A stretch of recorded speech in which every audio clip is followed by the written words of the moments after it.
Hey guys, tonight we're diving into a life so bizarre, so magnificently mystical and medically questionable, you'll wonder how anyone's soul made it to the afterlife intact. We're not talking about emperors or warriors or poetic monks under the moonlight. No, tonight's story is about what it was really like to survive ancient Chinese spiritual medicine. If you're enjoying our sleepy journeys into the weirdest corners of history, I'd love a quick like or a subscribe. It matters more than you know. And hey, drop your city and the time you're watching in the comments. It's oddly fascinating knowing someone in Ohio is falling asleep to Taoist demon banishment rituals.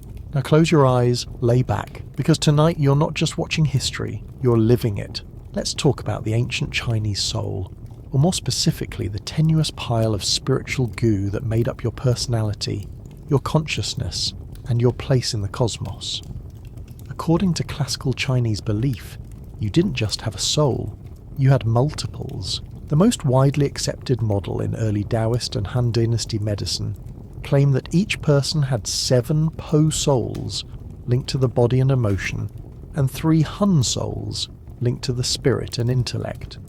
That's 10 fragile, partially invisible, metaphysical roommates crammed into your flesh sack, and each one could get sick, flee your body, or be kidnapped by a ghost at any moment. No pressure.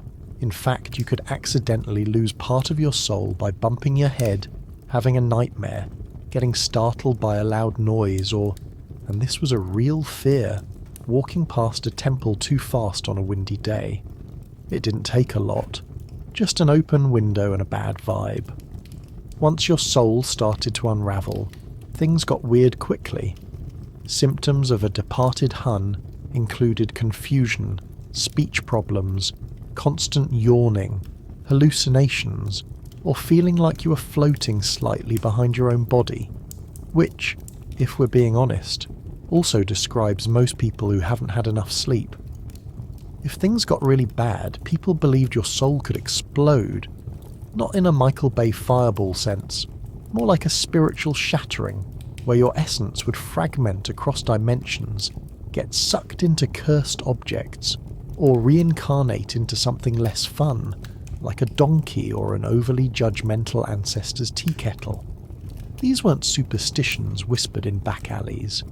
This was institutionalized cosmology, written down in texts like the Zhenjing, the Baopuzi, and in Taoist handbooks that served as part exorcism guide, part pharmacy catalogue, and part cosmic user manual. It wasn't enough to just keep your body clean, you had to maintain your soul's vibrational alignment with heaven, earth, and your ancestors.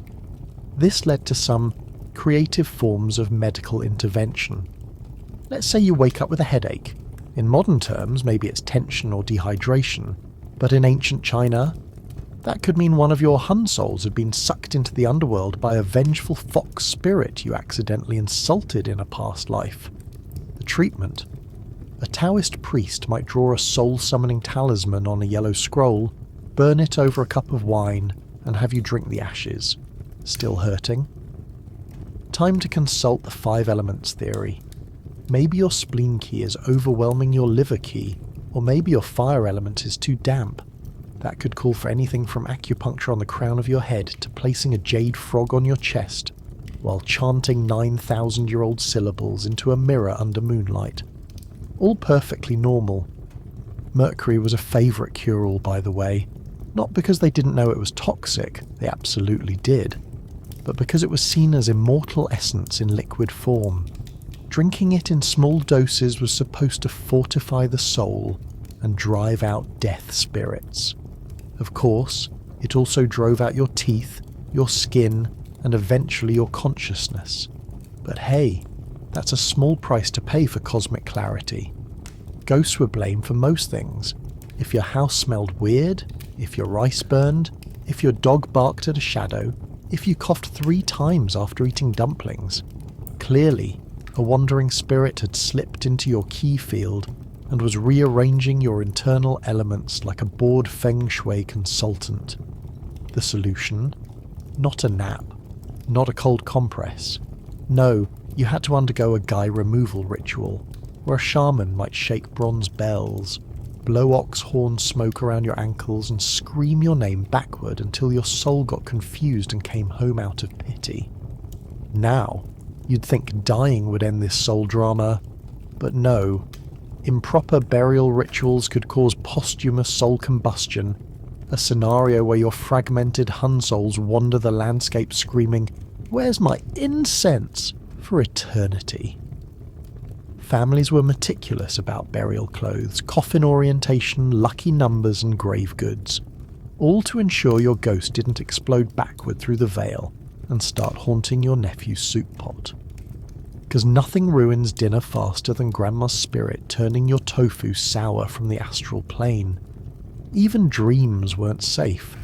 Nightmares were seen as soul adventures gone wrong. If you dreamt of falling, being chased, or attending a demon banquet in your underwear, it meant your po-soul had wandered into a forbidden realm and needed immediate recall. This often involved dream acupuncture, lightly poking certain points on your sleeping body to act as spiritual anchor lines. Done poorly, you might wake up confused, covered in bruises, and slightly possessed. The sheer number of things that could damage, detach, scramble, frighten, or overcook your soul was staggering. It wasn't just about being healthy, it was about being cosmologically sound, emotionally buoyant, and spiritually moisturized. And if you weren't, if you didn't follow the rituals, ignore unlucky dates, skip fasting before temple days, or if you sneezed during a thunderclap on Ghost Festival Eve, you might just spontaneously soul-splode. And no one wants to be remembered as the guy who burst into spiritual mist because he forgot to face east during his morning bow. So tonight we begin this long, sleep-time journey through a realm where illness could be spiritual, medicine could be ritual, and death wasn't the end, just a badly organised rebirth with even more paperwork. Lay back, breathe slowly, and try not to panic if the room suddenly feels colder, because your soul isn't just yours anymore, it's on loan from the universe, and the contract is weirdly fragile. And just like that, it happens. One night you go to sleep like a normal, moderately cursed peasant, and by dawn you wake up feeling wrong. Not sick, not injured, but subtly scrambled. Your body's still here, technically. It's flopped on a straw mat, vaguely sweaty, limbs akimbo, probably mouth-breathing. But your soul? That's a different story. Because according to the medicine of ancient China, especially during the Han Dynasty, what you're experiencing isn't grogginess or sleep inertia. It's called soul departure, and it means one of your 3 Hun souls has wandered off. No note, no goodbye, just a cosmic Irish exit. You see, in the traditional Taoist view, the Hun souls were the yang part of your spiritual self, upward moving, light, ephemeral. They governed thought, awareness, and your ability to have dreams that didn't end with a demon horse chasing you through a bamboo thicket. The problem is, the Hun are naturally restless. They like to roam, especially while you sleep. Most nights, they return home before you wake up, but sometimes, if you've broken a taboo, eaten unlucky food, or slept facing the wrong direction during a solar term, one might get distracted and drift too far. This was called Hunpoli Shen, soul separation syndrome. It was a genuine medical diagnosis. Symptoms included dizziness, mental fog, emotional instability, cold limbs, frequent sighing, or staring into rice bowls like they held the answers to the universe. You weren't just sad. You were haunted by your own missing parts. The common cure? Soul recall? That's right. There were professionals, often Taoist priests or spirit mediums, whose job it was to coax your lost Hun back into your body using a cocktail of ritualized yelling, ceremonial garments, and props that frankly looked like leftovers from a haunted puppet show. The ritual had to begin before dawn, when the yin energy was still dominant, and involved chanting your full birth name in reverse, clapping bamboo sticks in rhythm, and sometimes throwing sticky rice at doorways. just in case the wandering soul was trying to sneak back in through the wrong entrance. This wasn't optional. If you failed to retrieve your lost hun, it might become a guy, a wandering ghost. And worse, you'd now be short 1/3 of your celestial decision-making faculty, which meant your remaining souls would have to compensate. They weren't qualified. Now you might wonder, how does a soul just leave? Wouldn't you notice? Apparently not. The hun were said to be tied to the breath and vulnerable to shock, sleep, sexual climax, childbirth, or intense sadness.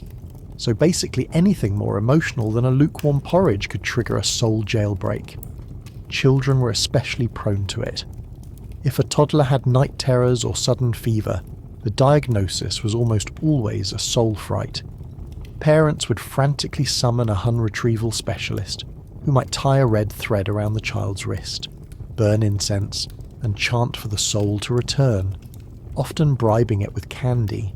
Real candy. Sticky treats left on windowsills, like some kind of paranormal piñata offering. By the way, this wasn't fringe belief. It was embedded in state medicine, documented in treatises like the Huangdi Neijing, and referenced in court rituals. Elite physicians wrote about soul departure the same way modern doctors talk about dehydration. Except instead of drink water, the prescription was more like stand on one leg at sunset and shout your name into a clay bowl filled with goose feathers. The logic?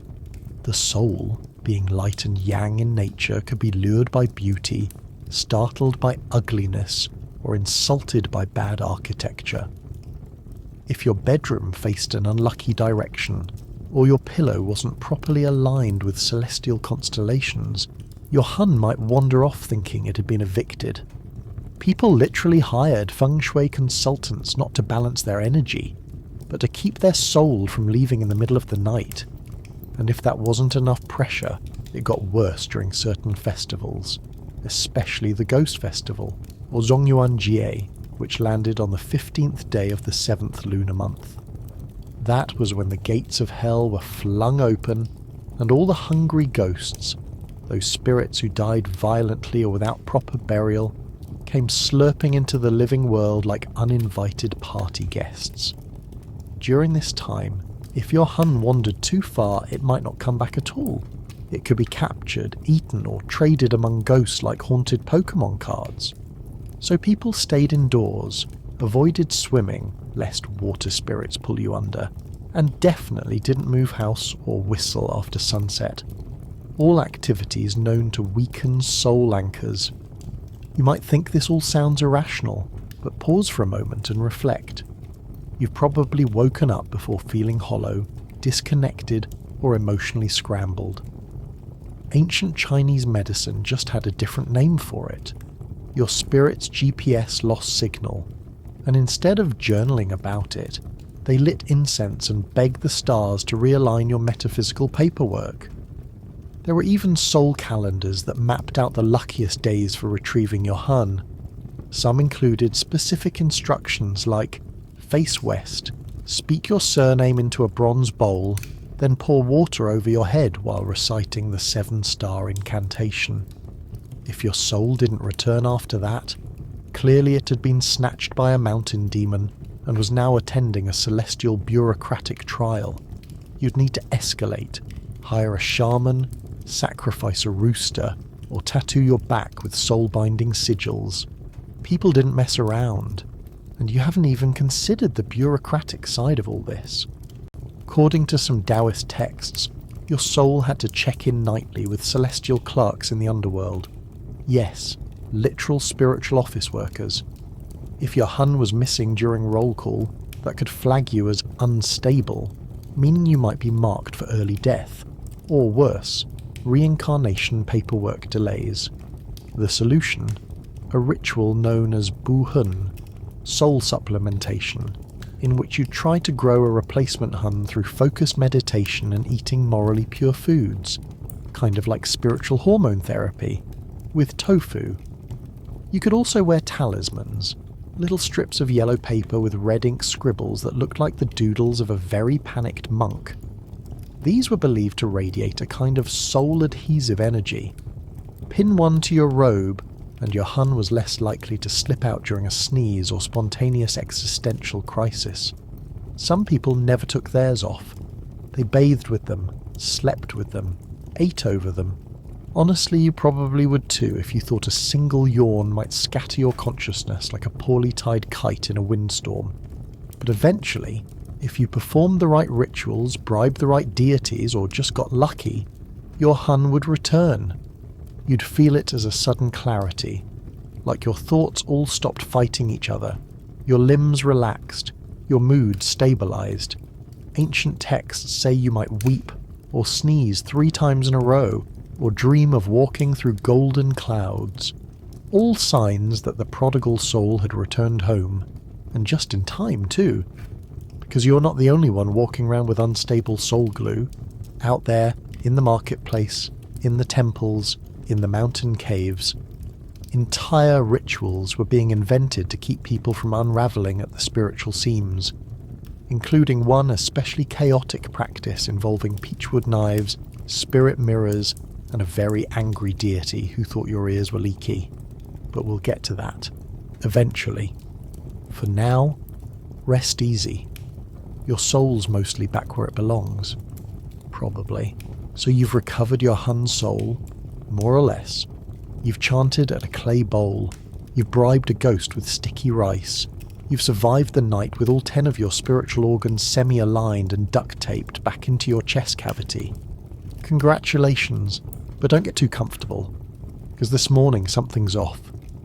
You glance at the polished bronze mirror hanging on the bamboo wall, an ordinary tool used for grooming, spiritual reflection, and the occasional last-minute exorcism.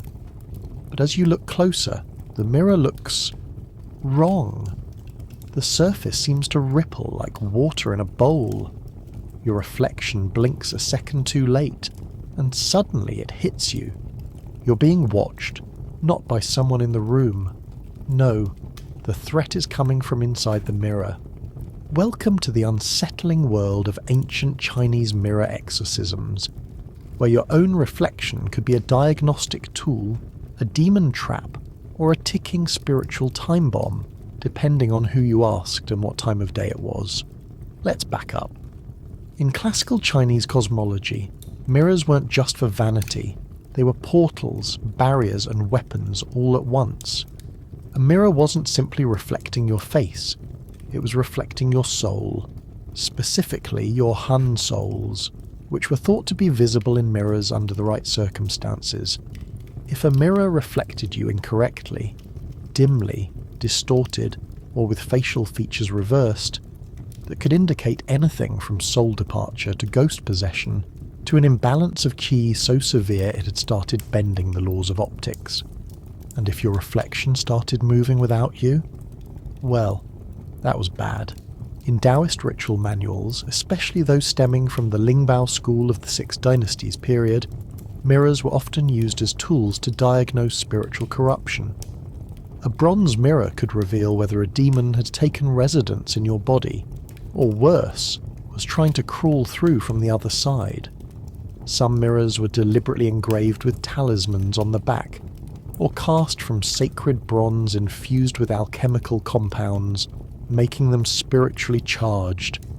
These were hung in homes, temples, and even buried in tombs to prevent the soul from being confused during the journey to the afterlife. The belief? Evil spirits hated their own reflection, so if you felt possessed by a sickness, a strange emotion, or an overwhelming urge to insult your ancestors, one treatment was simple. You'd be brought before a sacred mirror and forced to look at yourself. If your soul was intact, your reflection would match, but if something was squatting in your spiritual airspace, that creature would be visible in the mirror, sometimes as a distortion, sometimes as a flickering figure just behind your eyes. In one ritual described in Taoist texts, the mirror was used to interrogate the body. Priests would chant incantations from the Yushang Biao, shine sunlight onto the mirror's surface, and demand the reflection reveal its secrets. Imagine that. being medically interrogated by your own face. You weren't allowed to blink. If you did, it might let the demon slip through. You weren't allowed to speak. That could confuse the Hun souls and cause them to panic, a condition known in folk medicine as key scattering. You had to maintain direct eye contact with yourself until the priest saw something move that shouldn't have, and then the real chaos began. If your reflection twitched the wrong way, they'd slam a piece of yellow talisman paper across the mirror, sealing the spirit inside. That was known as a mirror trap, and yes, it did exactly what it sounds like. Congratulations. Your bedroom is now home to a screaming demon, flattened in 2D and stuck behind some polished metal. Naturally, this made mirrors kind of terrifying. People avoided looking into them at night. Children were taught to bow before mirrors on certain festival days, just in case an ancestor was watching. Pregnant women were warned to cover them completely. The soul of an unborn child was considered especially fragile, and a sudden glimpse of its own reflection might jolt it into premature reincarnation. There were even guides on how to clean your mirror spiritually, using sandalwood smoke, rooster feathers, or, in more desperate cases, the recitation of the 36 heavenly names, while rotating counterclockwise and biting your thumb. You can't make this up. Unless you're a 5th century Taoist monk, in which case, that's your job. And mirrors weren't just diagnostic, they were weapons. During certain exorcisms, Taoist priests used bronze mirrors to physically reflect demonic energy back at the intruder. This practice was called fangai, flipping the ghost. The logic was simple. A ghost couldn't stand the truth of its own image, so you'd shine light off a talisman-charged mirror, point it at the afflicted person, and wait for the spirit to flinch. If it did, that meant the mirror worked. If it didn't, well, you'd better start burning more joss sticks. Now here's where things get more philosophical. According to Taoist metaphysics, your body was a kind of cosmic mirror, a reflection of the larger universe. Each organ corresponded to an element, each pulse had a frequency, each breath a pattern. When you looked into a literal mirror, you weren't just seeing flesh, you were seeing the state of your soul. Mirror rituals were attempts to realign that reflection with the Tao, to spot where your inner universe had diverged from the outer one, which sounds poetic, until you realised that a misaligned universe could sometimes be fixed by smashing the mirror into tiny pieces and burying it in a pit of mung beans. That was called sealing the gate, by the way, not to be confused with chaining the shadow, which involved pinning your reflection to a paper silhouette and burning it under a full moon while apologising to your dead grandfather for swearing at a goose. Again, not fiction. All this mirror anxiety bled into daily life. Merchants avoided mirrors that had blemishes, fearing they were spiritually leaky. Some families passed down sacred mirrors wrapped in red cloth, never to be uncovered except during life-threatening illness. Mirrors were even used in lawsuits. If someone was accused of hiding spiritual illness, like harbouring a demon or having explosive soul energy that might endanger others, they could be forced to undergo a public reflection test. Stand before a crowd, hold the sacred mirror, stare, wait. If the mirror cracked, you were guilty. Of what exactly? Unclear, but still guilty. And don't even get started on funeral mirrors. These were special mirrors placed in tombs to help the soul recognize itself on the journey to the underworld. They acted like astral compasses. Without them, your Hun might wander forever, confused and disoriented, or worse, latch onto a random stranger and start whispering reincarnation ideas into their dreams, which is how you get haunted cabbages. Allegedly. So now, when you glance at your own reflection, just casually, just for a second, and something feels off, maybe it's not your imagination, maybe it's your Hun flickering in and out of alignment, or maybe, just maybe, your mirror is full of every spirit you've ever offended, captured, or refused to share dessert with in a past life. Best not to stare too long. we've still got 17 more soul-related disasters to investigate. And next, you're going to learn why that small, innocent incense burner next to your sleeping mat might actually be a ghost motel, and your nose might be the check-in desk. South after the mirror incident, after the visual betrayal of your own reflection, and the quiet existential panic of realizing that your hun souls might be performing improv behind your face, you do what anyone would do in your position. You light some incense. Because if mirrors are dangerous, surely incense, soft, fragrant, heavenly incense, must be safe. Right? Right? Wrong. Welcome to the incense rituals of ancient China, where that innocent stick you're waving around your bedroom isn't just aromatic. It's a spiritual flare gun that broadcasts your key signature directly into the ghost-saturated airwaves of the afterlife. You're not just setting a vibe, you're filing a supernatural guest registration. Let's break this down. In ancient Chinese religious and medical practices, particularly within Taoism, folk Buddhism, and later Confucian household rites, incense wasn't merely for scent. It was considered a spirit bridge. The smoke served as an ethereal ladder, drifting upward through the layers of heaven and down into the underworld. If your intention was pure, it guided your prayer straight to the divine. If your intention was vague, lazy, or accidentally timed during Hungry Ghost Month, it acted like a haunted Craigslist post titled "Open House, Vacant Body, Low Rent, Unlocked Nose Portals." See, smoke mattered, but scent mattered more. Taoist cosmology treated fragrance like a form of qi, and not just any qi, but highly attractive, high-frequency, premium-tier qi. And ghosts? Ghosts love premium-tier qi, especially the ones with unfinished business, missing limbs, or an appetite for emotional chaos. Which is why, after lighting that incense, you're suddenly hit with a sensation you can't quite name. A fluttering in your stomach, a draft that wasn't there a moment ago, a sound, soft, wet, like someone whispering through steam.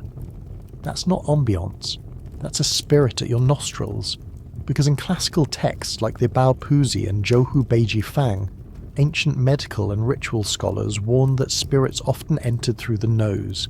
Yes, the nose, the gateway to the hun, not the mouth, which was considered too crude, not the ears, which were guarded by ancestral echoes.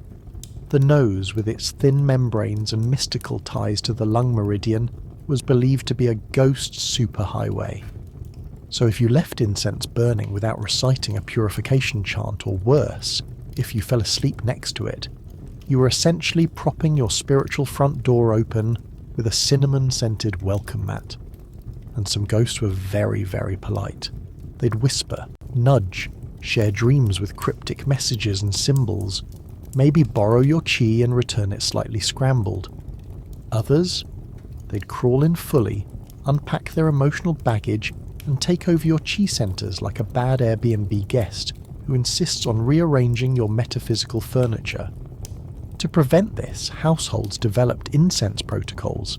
You couldn't just light it and walk away. There was a process. First, you faced the correct cardinal direction, determined by the day, the time, and sometimes the phase of the moon. Then, you'd bow 3 times. You'd ignite the incense using fire from a lucky source, ideally a ceremonial lamp, not your kitchen stove. And you'd recite your intention, who you were summoning, what you were offering, and how long they were allowed to stay. Because yes, spirits in ancient Chinese metaphysics followed rules, mostly. But if you didn't set boundaries, if you just waved a sandalwood stick around while mumbling about your sore back and unresolved dreams, you risked attracting Gi, hungry ghosts. These were spirits without families, names, or rest. They had no altars, no incense, no descendants to burn them spirit money or paper shoes. And they were starving, not for food, but for recognition, for breath, for qi, for your exhalation, which they saw as an all-you-can-eat buffet of life essence. So when your lungs pulled in that ghost-laced incense mist, That wasn't just poor ventilation, that was co-possession.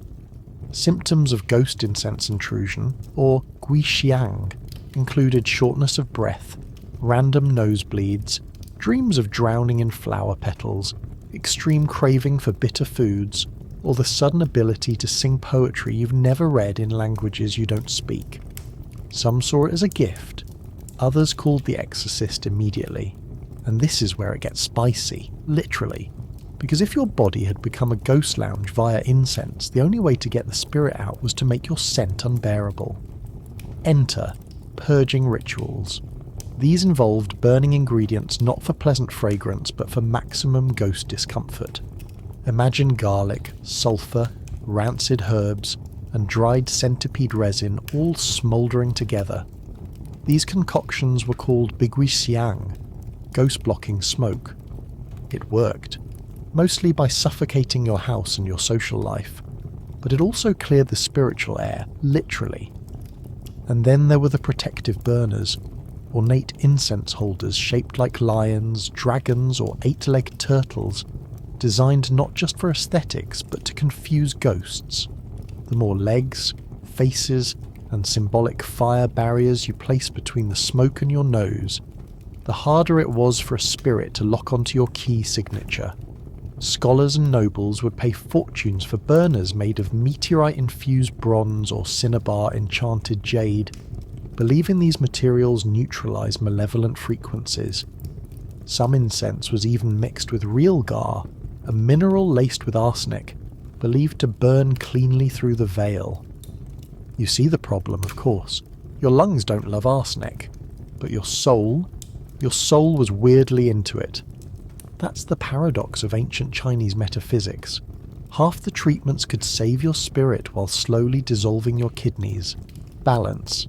So now you're lying on your mat, slightly dizzy, a little high on sandalwood toxicity, wondering whether you've just cleared your sinuses, or just signed a spiritual lease agreement with an ancestral merchant ghost who died during a salt tax dispute in 732 CE. And as the incense curls upward, thin, steady, almost sentient, you realise something unnerving. The burner is glowing faintly. You didn't light it with a candle, you didn't chant, and you definitely didn't ask for company, which means you've got company anyway. That's okay, it's a long night. And your next challenge, learning why peachwood knives were the ancient Chinese version of ghost pepper spray, and why sleeping next to a twig might just be the only thing keeping your spleen from being repossessed by a lunafox spirit. We'll talk about that. But for now, maybe crack a window and hold your breath, just in case something else is trying to get in. The incense has burned itself down to ash. You've stopped staring at the mirror. You've retrieved your wandering soul and now, for once, your lungs aren't full of ghost smog. You lie back on your mat, thinking perhaps you've made it. You're in the clear. And that's precisely the moment someone hands you a twig. Not just any twig. A sharpened, reddish chunk of gnarled wood that's been carved into the rough outline of a knife.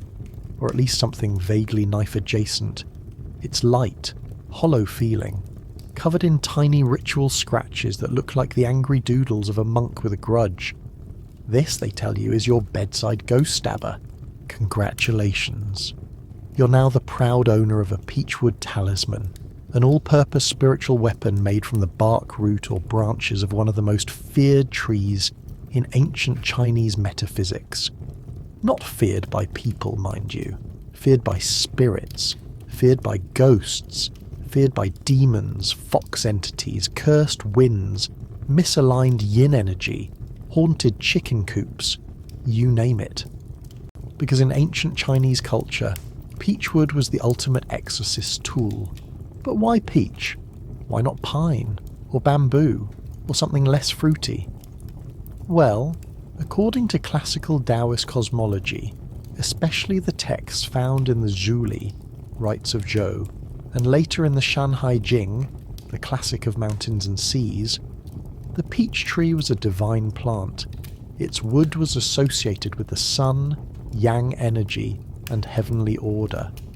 It bloomed early in the lunar year, symbolizing rebirth and cosmic clarity, and more importantly, its essence was thought to be poisonous to demons.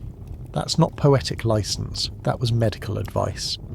In exorcism manuals, peachwood was described as capable of burning the invisible and cutting the soul ropes of malevolent entities, which is a fancy way of saying, if you wanted to evict a ghost from your spleen, you didn't light a fire or call a medium, you stabbed it with a tree, and the tools were everywhere.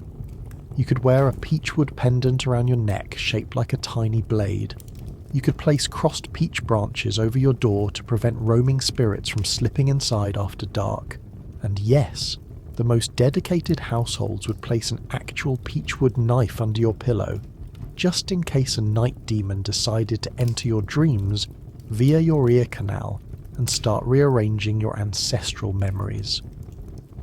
This wasn't fringe behaviour, this was state-sponsored protection. Peachwood blades were standard equipment for imperial exorcists. During the Han Dynasty, elite Taoist practitioners were known as fangshi, ritual specialists who combined herbal medicine, alchemy, and combat-grade superstition. These were the folks who'd show up at a haunted house with a bag of Rilgar powder, a mirror engraved with talismans, and a sword made from peach tree root wrapped in red silk. The red silk was important. Red, in Chinese ritual colour theory, was the hue of fire, life, celebration, and rage. Combining red fabric with peach wood. That was the metaphysical equivalent of duct taping a fire alarm to a shotgun and pointing it at the astral plane. And don't laugh at the knife. Peachwood swords were often ceremonial replicas of the celestial blades wielded by heavenly generals. In fact, one of the most iconic images in Taoist iconography is that of Zhong Kui, the legendary ghost hunter, striding into battle with a massive peachwood sword in one hand and a demon slung over his shoulder like a sack of haunted laundry. He wasn't a myth. He was an official figure in Chinese folklore, honoured in murals, festivals and temple carvings for centuries. Households even carved Zhongkui's image directly onto peachwood plaques and hung them over doors to block illness spirits. Because yes, in ancient China, sickness wasn't just bacteria, it was a malignant force with legs, sneaking into your home under the cover of dusk. And that little knife under your pillow, that was your only line of defence if the spirit decided to skip the front door and enter through your dreams. This belief that dreams could be infiltrated wasn't symbolic, it was literal. Taoist sleep theory treated dreaming as a spiritual expedition. Your Han souls left the body to interact with celestial beings, ghosts, and the afterlife. If you didn't protect your shell, the physical body, while your soul was away, something else might crawl in and refuse to leave. Hence the peachwood.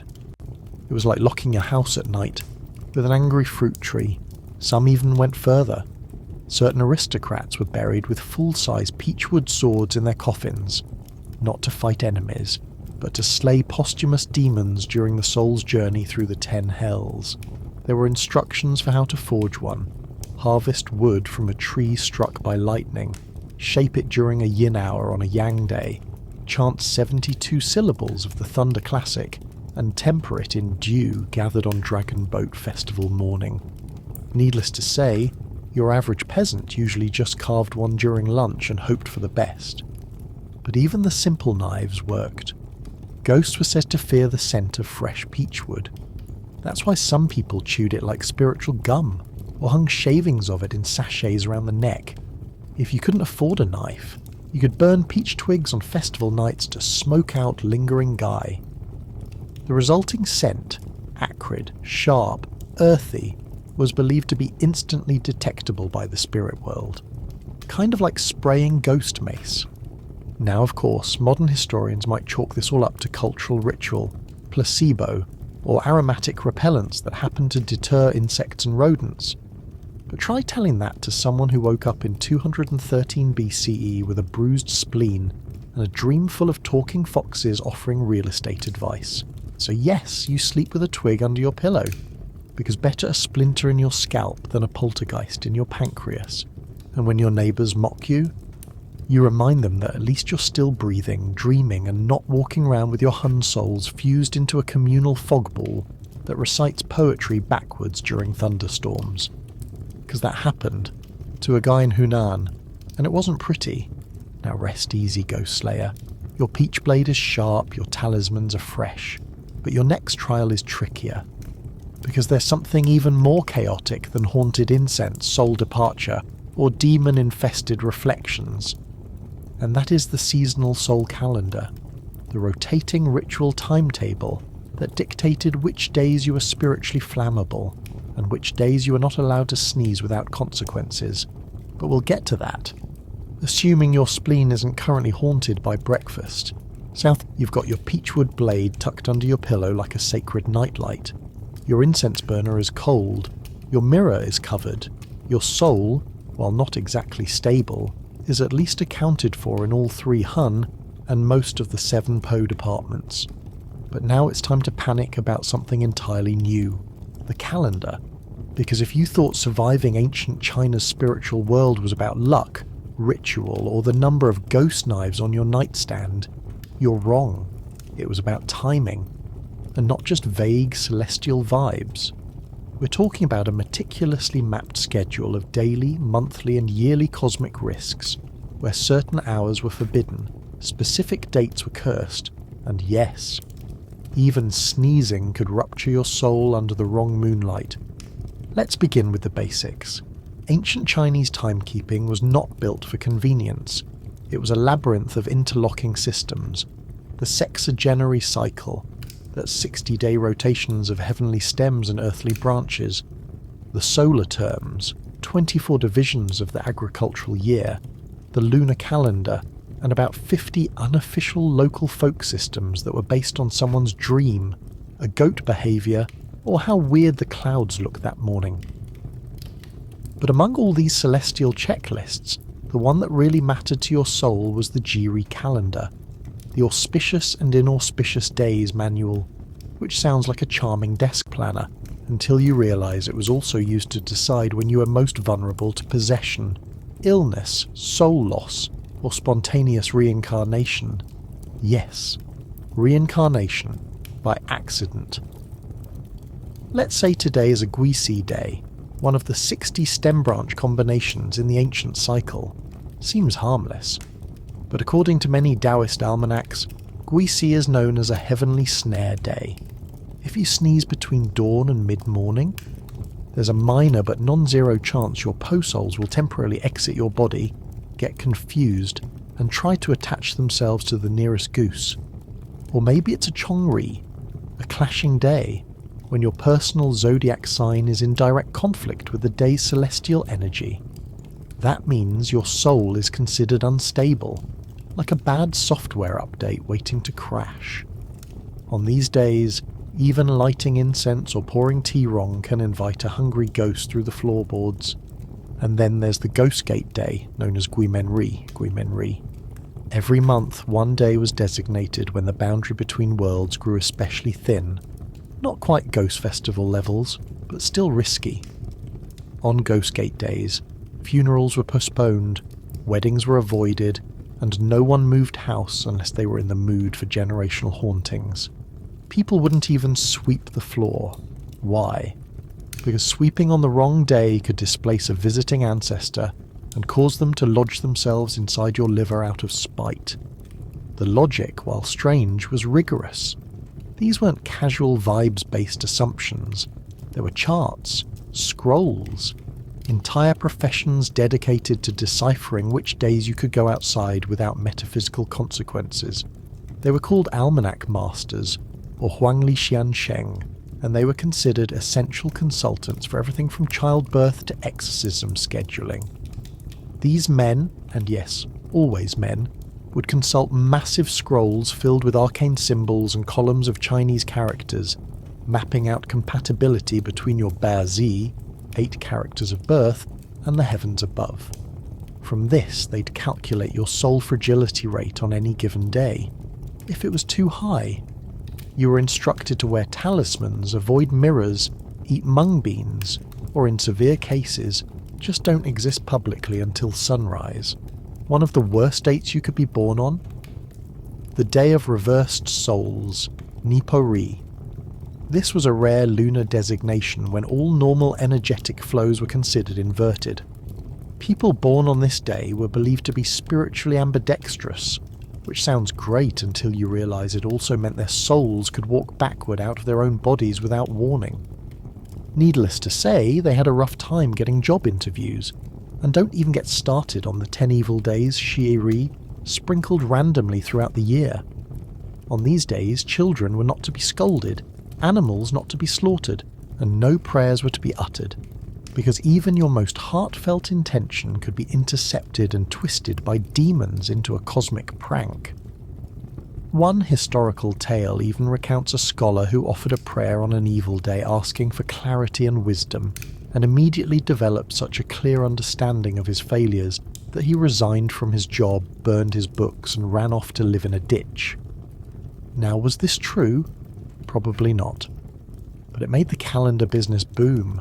People would queue up outside temples to receive hand-copied lists of safe days. Families would avoid travel during White Tiger Days, believed to be under the domain of a spiritual beast that devoured souls through dreams. Some families even slept sitting upright on those nights, just in case lying down gave the tiger easier access through the chest.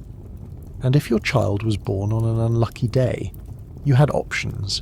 You could rename them, hoping to throw off fate, or you could borrow a birthday, choosing a spiritually neutral day as their soul date, celebrated with incense and offerings to train the universe to recognize it as their true alignment. Was it superstition? Absolutely. Was it effective? Well, people didn't explode nearly as often when they followed the calendar, because spiritual combustion wasn't just a metaphor. Ancient Taoist texts describe conditions like soul heat and ki inversion, in which improperly aligned spiritual energy could cause spontaneous bleeding, hallucinations, or loss of voice, all tied to unlucky temporal triggers. In one case, a man reportedly coughed up a frog after sleeping through a black dog hour during the ghost month. No explanation. Just, the frog was his fear, made physical. Which again sounds like a metaphor, but he was very, very serious about it. So what do? You mark the days. You calculate your 9-star alignment. You whisper your birthday to your local Taoist and wait for his pupils to dilate in horror or mild approval. And when the calendar tells you it's a soul danger day, you stay inside. You avoid mirrors, cold noodles, and sudden yawns. You don't visit sick people. You definitely don't ask philosophical questions out loud. Because even asking what does it all mean on the 5th thunder day of autumn might invite an answer you weren't prepared to receive, delivered in the form of a snake, a dream, or a very judgmental pigeon. So no, you don't always explode your soul through big events. Sometimes it's just Wednesday, and you didn't check the stars. Now lay low. You've survived another calendrical gauntlet, but don't get too smug, because next up is the real reason you weren't allowed to yawn too wide in ancient China. A phenomenon so spiritually alarming it inspired entire rituals designed to seal your mouth shut, just long enough for your soul to quit trying to float out. And we'll get into that just as soon as you stop stretching. Seriously, don't. So far, you've survived haunted incense, mirror-based interrogations, metaphysical weather patterns, and the seasonal roulette of the Jiri calendar. You've learned that ghosts don't need doors, that peachwood is a deadly weapon, and that your birthday might be a cosmic liability. You've trained yourself not to look into mirrors too long. You avoid opening windows on spiritually slippery days. You've even marked down which lunar hours are safe for blinking.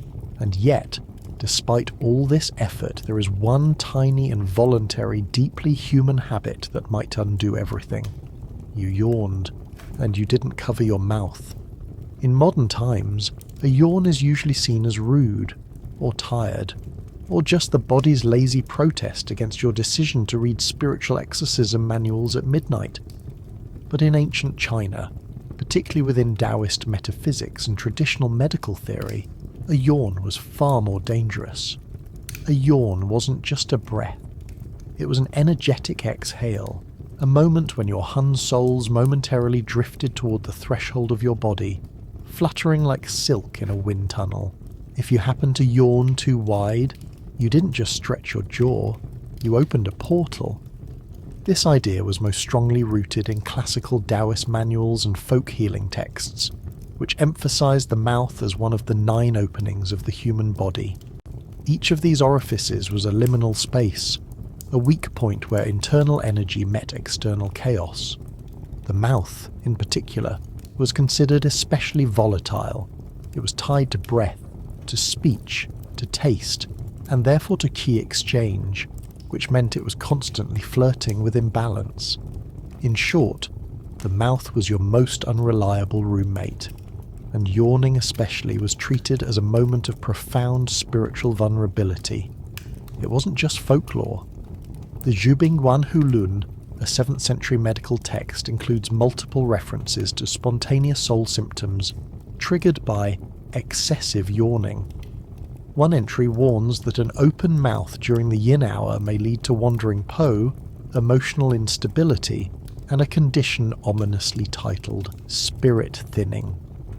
Another suggests that a wide yawn without countermeasures could result in dream paralysis, teeth pain, and sudden melancholy.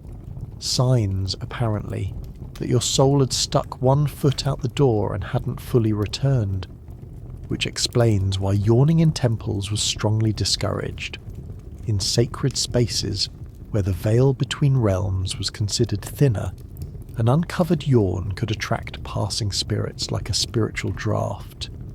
And if a ghost was lingering nearby, your mouth, slightly damp, framed in breath, radiating warmth, looked exactly like an invitation. To prevent this, people developed all kinds of rituals. The most basic was simple etiquette. Always cover your mouth when yawning, not because it's polite, but because you're catching your soul. Some did so with a hand, others used a sleeve, a fan, or even a folded talisman, carried precisely for this purpose. The most cautious of all, especially the elderly, the sick, or the spiritually leaky, would recite short incantations under their breath as they yawned, hoping to anchor the Hun and Po long enough for the moment to pass. One common charm went something like Qi in, Gui out, breath stays, soul holds. These words, often whispered with the final exhale of the yawn, were believed to instruct your essence not to wander. It wasn't superstition, it was soul traffic control, and for children, the protocols were stricter. Children's souls were considered soft, not just metaphorically. Ancient belief held that children's Hun souls were only partially cooked, still sticky, immature, and prone to slippage. Yawning was seen as particularly risky during early childhood, when the soul wasn't fully anchored. Some households even tied silk cords lightly around a child's wrist or neck during naps to hold in the soul while sleeping, especially on nights with strong winds or sudden weather changes, both thought to jostle internal balance. And if a child yawned repeatedly during a spiritual ceremony, they might be asked to chew a bitter herb or drink a grounding tea to recondense the po. Adults weren't off the hook either. During festivals or rituals, especially funerals or ancestral offerings, yawning was watched closely. If someone yawned at the wrong moment, the priest might halt the ceremony, not because they were being disrespectful, but because their body might have just become an accidental ghost tunnel. In these cases, the afflicted person might be asked to bite their tongue, press their palms together in a specific formation, or in extreme cases, slap themselves sharply on the chest 3 times to knock the soul back down. Let's pause here, because this sounds dramatic and strange, and possibly like something invented by someone who drank too much fermented millet wine. But remember, these rituals weren't created for drama. They were survival tools. In a world where spiritual health was as important, if not more important, than physical health, yawning was a flashing red light.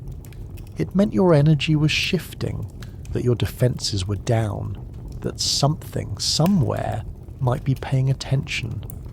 And there were stories. Always stories. Stories of people who yawned too deeply during the Ghost Festival and lost the ability to speak for 3 days. Of women who yawned during childbirth and gave birth to children with dreams they couldn't explain. Of monks who yawned during meditation and swore they saw their own souls hovering just above their heads, whispering things they refused to repeat. There was even a widely told tale of a merchant who yawned loudly while passing a river shrine and immediately developed a second shadow. No one else could see it, but he could, especially at dusk, when the air turned heavy and his own breath felt occupied. To counteract such phenomena, more elaborate mouth-sealing rituals developed. One involved placing a crushed ginkgo seed under the tongue immediately after yawning. Another called for holding your breath while drawing a circle over your chest with your right index finger, then exhaling through your nose while facing north. Taoist ritual manuals even list a mouth-locking talisman, drawn in cinnabar ink, to be worn across the chest or pressed to the lips during periods of spiritual vulnerability. And if you were already yawning too often, that wasn't just fatigue, it was a warning sign. Repeated yawns could indicate soul lightness syndrome, a condition where the Hun souls grew restless and the body's anchor key began to loosen. Treatments range from calming incense baths and light fasting to full body anointing with aromatic oils, especially wormwood, ginger, and aged sesame paste. Yes, really. Ultimately, the belief was simple. The soul could exit the body through any opening, but the mouth was the quickest route, especially when unguarded, especially when wide open, especially when yawning on an inauspicious day while standing near running water, which, by the way, you did earlier, and you didn't even notice. Don't worry, there's probably still time to lure it back. Just chew something bitter, face east, and promise not to stretch your jaw for the next 12 lunar hours. Because if you think yawning is risky, wait until you learn about the dangers of sleeping with wet hair, an act so spiritually reckless that entire medical treatises were devoted to explaining how your cold scalp could become a haunted spirit slide for wandering Poe entities. And that's where we're going next. Right after you stifle that next yawn, don't you dare. You've trained your yawns, you've memorized the lunar danger days, you've learned not to breathe near mirrors after dusk, and yet, just when you think you've covered every supernatural loophole in ancient Chinese soul survival, your scalp betrays you, because you went to bed with wet hair, and now you've invited something in. Of all the bizarre metaphysical taboos in ancient China, few were treated with as much breathless anxiety and oddly specific medical paranoia as sleeping with damp hair. Not for reasons we'd consider today. No mention of colds or bacteria, or the mildly miserable sensation of a soggy pillow. No, the ancient Chinese had a very different fear, that your wet hair would become a spirit slide. Let's explain. To understand this anxiety, we need to return to a central principle in Chinese metaphysics, the concept of yin and yang. In this system, yin is cold, dark and heavy, associated with water, the moon, ghosts, sleep, and the inward pull of energy. Yang is warm, bright, active, tied to fire, the sun, vitality and protection. The human body was considered a microcosmic balance of these forces, and nighttime was a natural yin state. Add to that the dampness of freshly washed hair, a double dose of yin, and suddenly your body becomes too cold, too open, too spiritually exposed. Now factor in the belief that the head was the seat of spiritual entry. The top of the skull, called the Baihui point in Chinese medicine, was believed to be a kind of celestial hatch. In infants, it was soft. In adults, it remained subtly porous, a connection point between the Hun soul and the stars.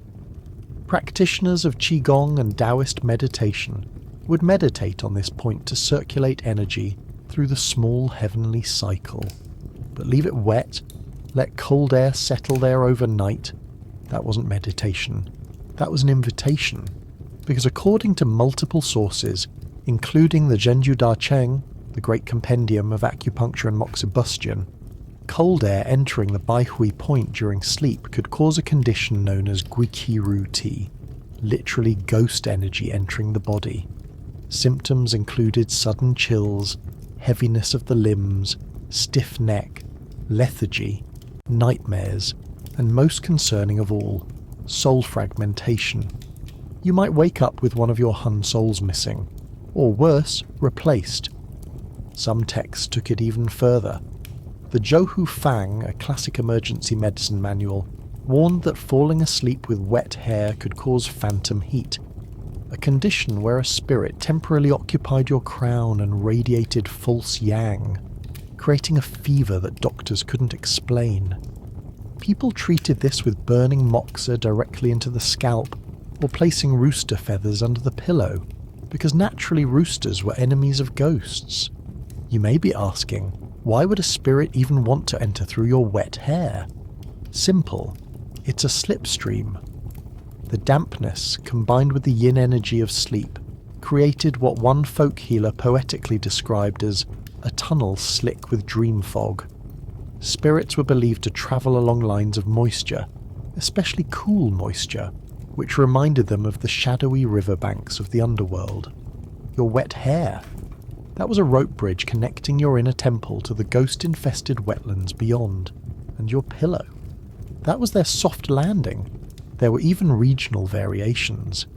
In some southern provinces, women were specifically warned never to braid wet hair at night. Doing so was said to trap a wandering spirit between the strands. That spirit could cause recurring headaches, personality shifts, or sudden urges to speak in riddles.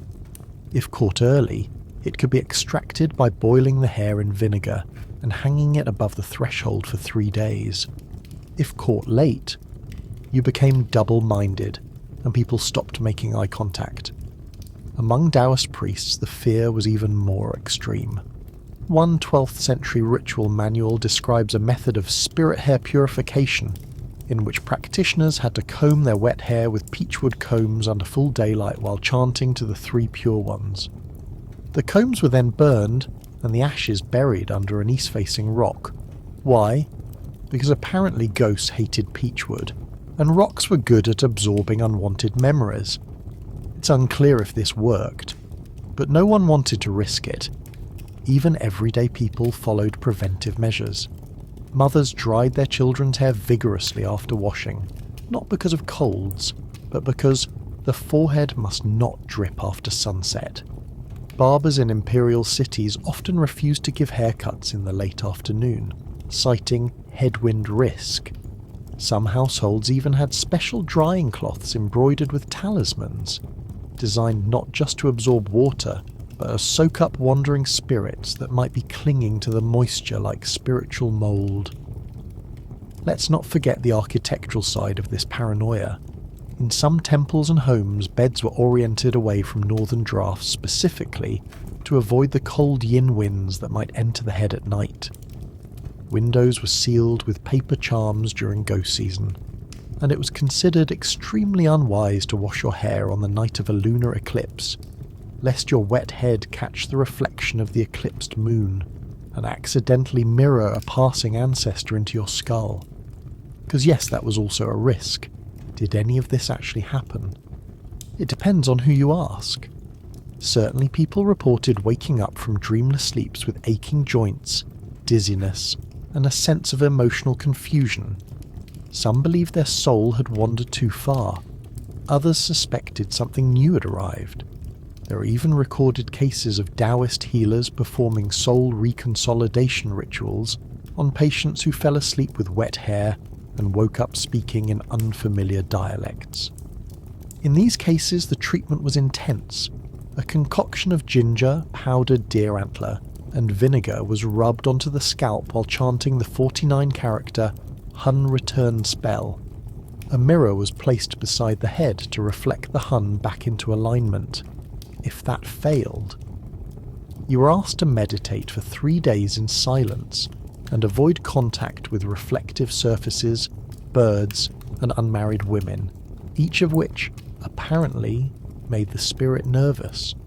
So tonight, as you towel off from your bath, just remember, it's not just about comfort, it's about spiritual aerodynamics. Dry your hair, warm your scalp, sleep with your head facing east, and maybe, just maybe, burn a little wormwood under the bed, in case your pillow has acquired a taste for haunted moisture. Because you've survived the ghosts of incense, the traitorous mirror, the peachwood trials and the yawns of doom, don't let a damp scalp be your downfall, but if it is, there's still hope. Assuming you've kept your shadow from becoming too curious, and that's where we're headed next. The story of how shadows, yes, literal shadows, became suspect in ancient Chinese spiritual medicine, and how one false step under moonlight could lead your soul into a permanent eclipse. You've dried your hair. You've covered your mouth while yawning. You've rotated your bed so many times it's now aligned with at least 3 celestial beasts and a mildly confused ancestor. You've survived mirror spirits, incense hauntings, and calendrical near misses. But now, as you step outside under the soft wash of moonlight, you notice something unsettling. Your shadow is following you. Of course it is, you think. It's your shadow. Except tonight, it's just a little too slow, or too fast, or lingering where it shouldn't be. Perhaps when you turned it didn't. Perhaps it seems slightly fuller, like it's been eating better than you have. And in ancient China, this wasn't a poetic metaphor, it was a real medical concern. Because for all the ghostly dangers you've dodged, few were feared more than a disobedient shadow. The shadow, or yin, held a strange and deeply important place in traditional Chinese cosmology. It wasn't just a shape cast by the sun, it was a spiritual echo, a reflection of your Hun and Po souls, a kind of metaphysical twin that kept your energy grounded to the material world.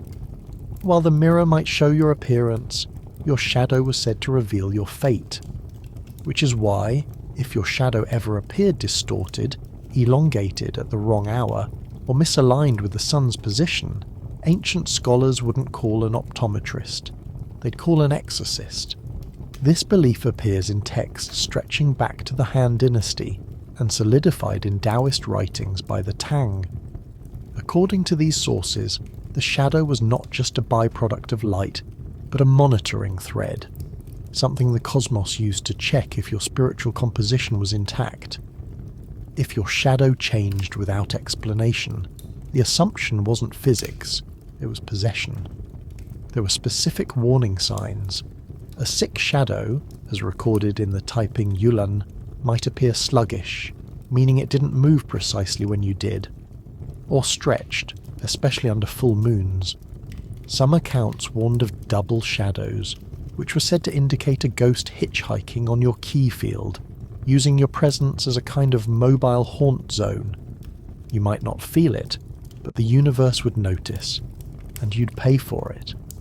Usually in the form of restless sleep, personality shifts, or, most dramatically, accidental reincarnation into a shoe. Let's talk about shadow loss, which was somehow worse. In rare cases, especially during certain solar terms or eclipses, a person's shadow might appear to vanish. Not literally. Your body still blocked light, but spiritually. No echo, no energy, just blankness. If this happened, Taoist texts recommended emergency rituals, facing east, drinking ginger-infused salt water, and performing a mirror chant to summon the shadow back from the void. If it didn't return, that meant your soul was being copied. Copied. This fear of shadow doubling sparked countless rituals to verify that your shadow was truly yours. Some villages performed shadow audits during festivals, where people would walk across firelight and have priests examine their outlines for signs of soul drift. If your shadow flickered unnaturally or lagged, it might mean you'd been spiritually cloned, in which case you'd be prescribed 3 nights of isolation, fasting, and total silence. Yes, your punishment was enforced introversion. On the other hand, if your shadow seemed too bold, larger than expected, sharper, darker, that could be even worse. That meant it was harbouring something. Ghosts, spirits, dead ancestors, forgotten dreams. No one could say for sure, but the solution was always the same: shadow compression. This involved walking backward over a lit oil lamp while chanting your zodiac animal's name. The goal? To flatten your spiritual outline before it grew a mind of its own. But perhaps the strangest part of all this is how much shadows factored into medical diagnosis. In the Zhubing Yuanhu Lun, the same ancient medical text that warned against excessive yawning, doctors were instructed to observe patients' shadows at different times of day. A twisted shadow might signal a blocked liver meridian. A faint one, a floating hun. If a patient's shadow appeared to flicker during a pulse reading, it might indicate qi instability, requiring urgent moxibustion or a sudden, sincere apology to an angry ancestor. And let's not forget shadow possession. Yes, that was a real term, Ying Fu. It referred to spirits that didn't enter your body directly, but instead hid inside your shadow, influencing your behaviour from the outside in. Symptoms included standing in the same spot for too long, feeling inexplicably watched, and recurring dreams of inverted landscapes, places where the sun rose from below and people walked upside down. The remedy: bury your shadow. Literally. Some households performed shadow burials, a ritual in which a person's shadow was cast onto rice paper, traced carefully, cut out, and burned while the person stood on one leg over a bowl of cold water. This apparently shocked the spirit out, or at least made it bored enough to leave. In more serious cases, shadows were exorcised using black dog blood, a notoriously violent but popular substance in folk Taoist rituals. The idea was to smear or throw the blood across the shadow's outline at sunset, severing its connection with whatever had crawled in.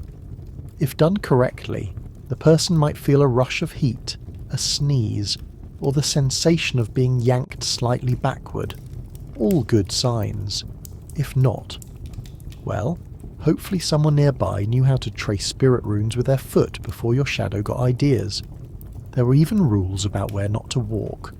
Shadow intersections were dangerous, places where multiple shadows overlapped. These were called yin jiao, and if your shadow lingered there too long, it might trade places with another. You'd keep moving, but your energy signature would remain behind, possibly forever. To counteract this, some people wore lead-soled shoes during certain festivals, hoping the weight would keep their shadows pinned down. And now you see why no one in ancient China ever said it's just a shadow. Because it never was. Your shadow was your soul's roommate, your midnight twin, your spiritual test pattern, and when it stopped matching your body, that wasn't a glitch, that was a message. So walk carefully, watch your outline, don't linger at dusk, and whatever you do, never let your shadow cross someone else's without permission. It's considered rude, and also dangerous, because if the shadows get tangled, the souls might too. And then comes the untangling, which we'll explore next, when we dive into the forgotten art of soul combing, an ancient Chinese practice for untangling internal chaos, ghost residues, and leftover Hun fragments using nothing but a special comb, a bowl of salt water, and the sheer desperation of a very tired family. Now something feels off. Not cursed, not haunted, just scrambled. Like your soul has been stirred with a bamboo spoon and poured back in backward. It's not dramatic. There's no ghost in the closet, no shadow lagging behind you like a film noir villain. It's subtler than that. You forget things mid-thought. You drop chopsticks. You trip while standing still. Your body is here, but your spirit feels entangled. Like your Hun and Po are bickering over who gets to pilot the vehicle that is, unfortunately, you. And in ancient China there was a term for this condition, Hun Chao Po Luan. Clouded Hun, disordered Po. The solution? You don't need medicine. You don't need another charm. You don't even need to visit a temple. You need a comb. Not just any comb, mind you. This isn't about untangling hair. It's about untangling your inner fabric, the overlapping knotted strands of spirit that, according to Taoist and traditional Chinese medical theory, could become twisted during sleep, emotional stress, improper ritual fasting, or unfortunate proximity to someone who died recently. This practice, known in some regions as shu hun, or soul combing, was part spiritual hygiene, part emergency psychic realignment, and part emotional defragmentation. Think of it as rebooting your soul using personal grooming tools and a strict protocol handed down through generations of extremely anxious people. Let's start with the tools. You need a soul comb, traditionally carved from peach wood, no surprise there, bamboo or bone, but not just any peach wood. Ideally, it's harvested on an auspicious day under the waxing moon from a tree that has never been touched by birds. Carved with symbols like the bagua, 8 trigrams, the Big Dipper, or the character for stillness, the comb must also be washed in salt water and stored wrapped in red cloth when not in use. Why? Because red scares spirits, and salt absorbs things, especially things you don't want sticking around. You also need a basin of water, preferably from a natural source, a well, a stream, or collected rain. Tap water, had it existed, wouldn't cut it. Water used in soul combing was considered mirroring liquid, something the spirit could see itself in. Into that basin you'd add salt, rice wine, sometimes ginger, and a splash of tea or vinegar to anchor the fragrance of the soul. Next, the process. The afflicted, you in this case, sits in a quiet space, ideally at dusk or just before dawn, when the soul is thought to be most fluid. A family member or spiritual assistant stands behind you with the comb. The first stroke starts at the bai hui, the crown point of the head, and slowly moves downward, tracing the spine's energy line, the du meridian, until it reaches the tailbone. This stroke is repeated 9 times. 9 is the number of completeness in Taoist numerology. Less than that risks an incomplete extraction. More than that, and you might dislodge what's barely holding on. The comb is then dipped into the bowl, shaken lightly and wiped with clean cloth. Because yes, it was believed that bits of lingering spiritual residue could cling to the teeth of the comb, like lint from another dimension. If the water in the bowl turns cloudy, good. That means something came out. If it stays clear, you might need garlic, or a stronger comb, or a priest.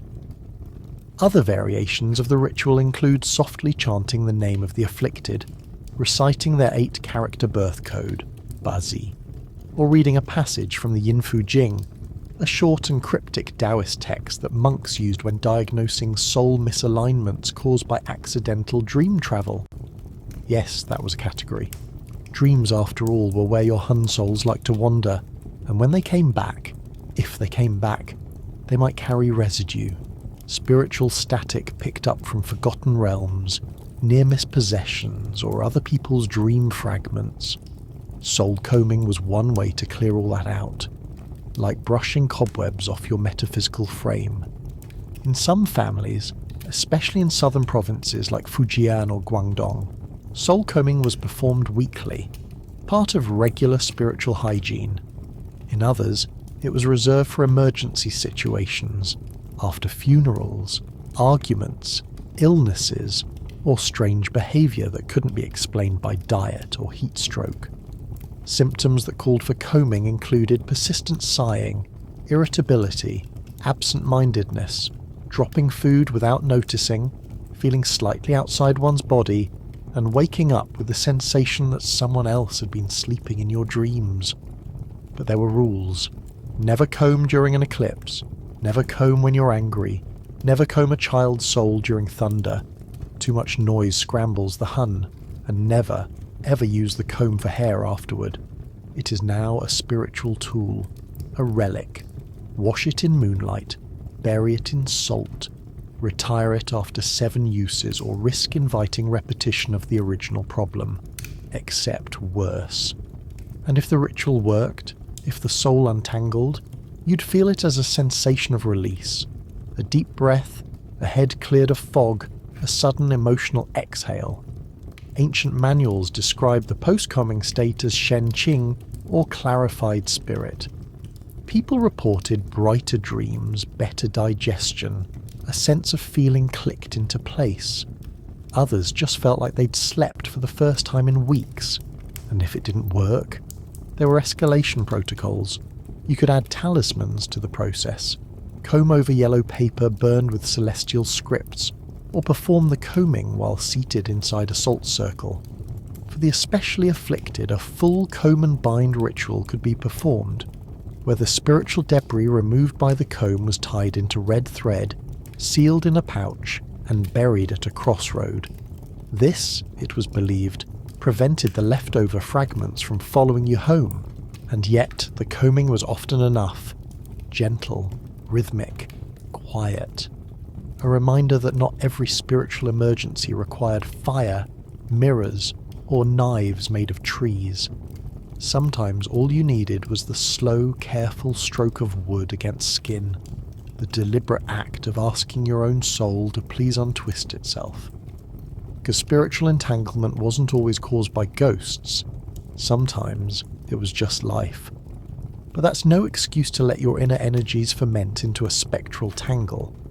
So tonight, as you lie still, pulse steady, scalp warm, soul comb tucked under the altar just in case, you feel a moment of peace, not total safety, never that, but clarity, just long enough to drift into a sleep that feels whole, but only for a moment, because in the distance someone is blowing through a bone flute, and you remember, breath itself could be cursed, especially if someone's using it to blow ghosts into your room. And yes, we're going there next. You've just untangled your soul, comb strokes smooth, water still, spirits calmed, and for the first time in what feels like weeks, your po-souls have stopped vibrating like startled chickens. You're finally beginning to feel normal. Whatever that means in a world where shadows get possessed, yawns are potential death traps, and your pillow has ghost-attracting properties. But now, as you drift towards sleep, you hear something. A slow, delicate sound like wind moving through hollow bone. Someone is blowing, not whistling, not breathing. Blowing. And in ancient China, that's one of the most quietly terrifying things a person could hear, because it wasn't just air. In many traditions, it meant someone was deliberately using breath as a spiritual delivery system, and what they were sending was likely a ghost. The practice was known in various forms as chui gui, blowing ghost, chui fa, breath method, or chi yi chuan gui, ghost transmission via breath. It appears in ritual manuals, village healing guides, and Taoist exorcism handbooks as a technique both feared and respected. Because in a belief system where qi is everything, where breath is not just air but your life force made visible, blowing becomes an act of profound metaphysical consequence. And like most ancient ideas, it started simple. Your breath affects the world. Blow on soup, it cools. Blow on a wound, it soothes. Blow on a fire, it grows. Now add ghosts. According to Taoist cosmology, your breath could carry intention, qi, residue, and spirit particles, especially if you were spiritually sensitive, recently ill, or emotionally unstable. This meant that under the wrong circumstances you could exhale a ghost, or more troubling, someone else could breathe one into you. Let's unpack that. In early Chinese shamanic traditions, particularly in pre-Han and Warring States periods, ritual specialists called Wu were known for their mastery of wind-based spirit work. This included whispering incantations into objects, breathing over herbs to activate their properties, or, most famously, blowing demons out of people through carefully directed exhalations. In theory, this was healing, In practice, it was redistribution. If a ghost was causing illness, pain, madness, or spiritual agitation, a trained Wu might inhale the spirit through a series of chanted breaths, trap it using their body's superior ki alignment, and then exhale it into a container, a bowl, a gourd, a rice husk, a statue. Sometimes they'd blow it toward fire, sometimes into water, sometimes, if they weren't particularly fond of you, into the room next door. Yes, ghosts could be passed like whispers. And if that sounds absurd, remember, in Taoist metaphysics, breath was everything. The act of chu qi, exhaling qi, was seen as a fundamental tool for transformation. Taoist breathing techniques were used to summon deities, circulate life force, and purify the body. But in the hands of a ritualist with less noble intentions, that same breath could become a projectile weapon, infused with spiritual residue and launched through space like invisible ghost shrapnel. One particularly unnerving practice described in the Yinfu Gui Jing, classic of hidden ghost methods, involves the ritual known as Shun Qi Zhu Gai, or breathing along the qi to guide a ghost. The practitioner would face a person during sleep, place a cursed object on their chest, and blow a long, focused breath toward their mouth, nose, or ear, believing this would give the ghost an entry route through one of the 9 openings. The results? Not subtle. Symptoms of ghost-blown possession included sleep-talking in unknown languages, cold sweats, sudden fear of mirrors, and recurring dreams of staircases that never end. The remedy? Immediate breath reversal rituals, forcing the possessed to perform violent exhalations while facing north, sometimes while chewing garlic and holding a rooster feather between their fingers. Why the feather? Ghosts hated roosters, especially metaphorical ones. In some regions, protective counter-breaths were taught to children. Called guihuqi, or ghost returning breath, it was a breathing pattern designed to blow ghosts back toward their sender, inhaling through the left nostril, exhaling sharply through the right, while visualizing a firewheel spinning inside the throat. It sounds ridiculous. But so did peachwood knives, and those saved lives. Elite Taoist priests developed even more intense techniques. The 5 thunder breaths involve reciting a 49-syllable mantra between each breath, then blowing into a gourd lined with cinnabar powder. This was used to trap higher-order spirits, vengeful ancestors, mountain ghosts, or corrupted temple guardians. Once sealed, the gourd was buried under a boundary stone or placed in a river facing west. You didn't keep it. You got rid of it, and fast. But the most dangerous form of spirit breath wasn't from ritualists or priests. It was accidental ghost breath.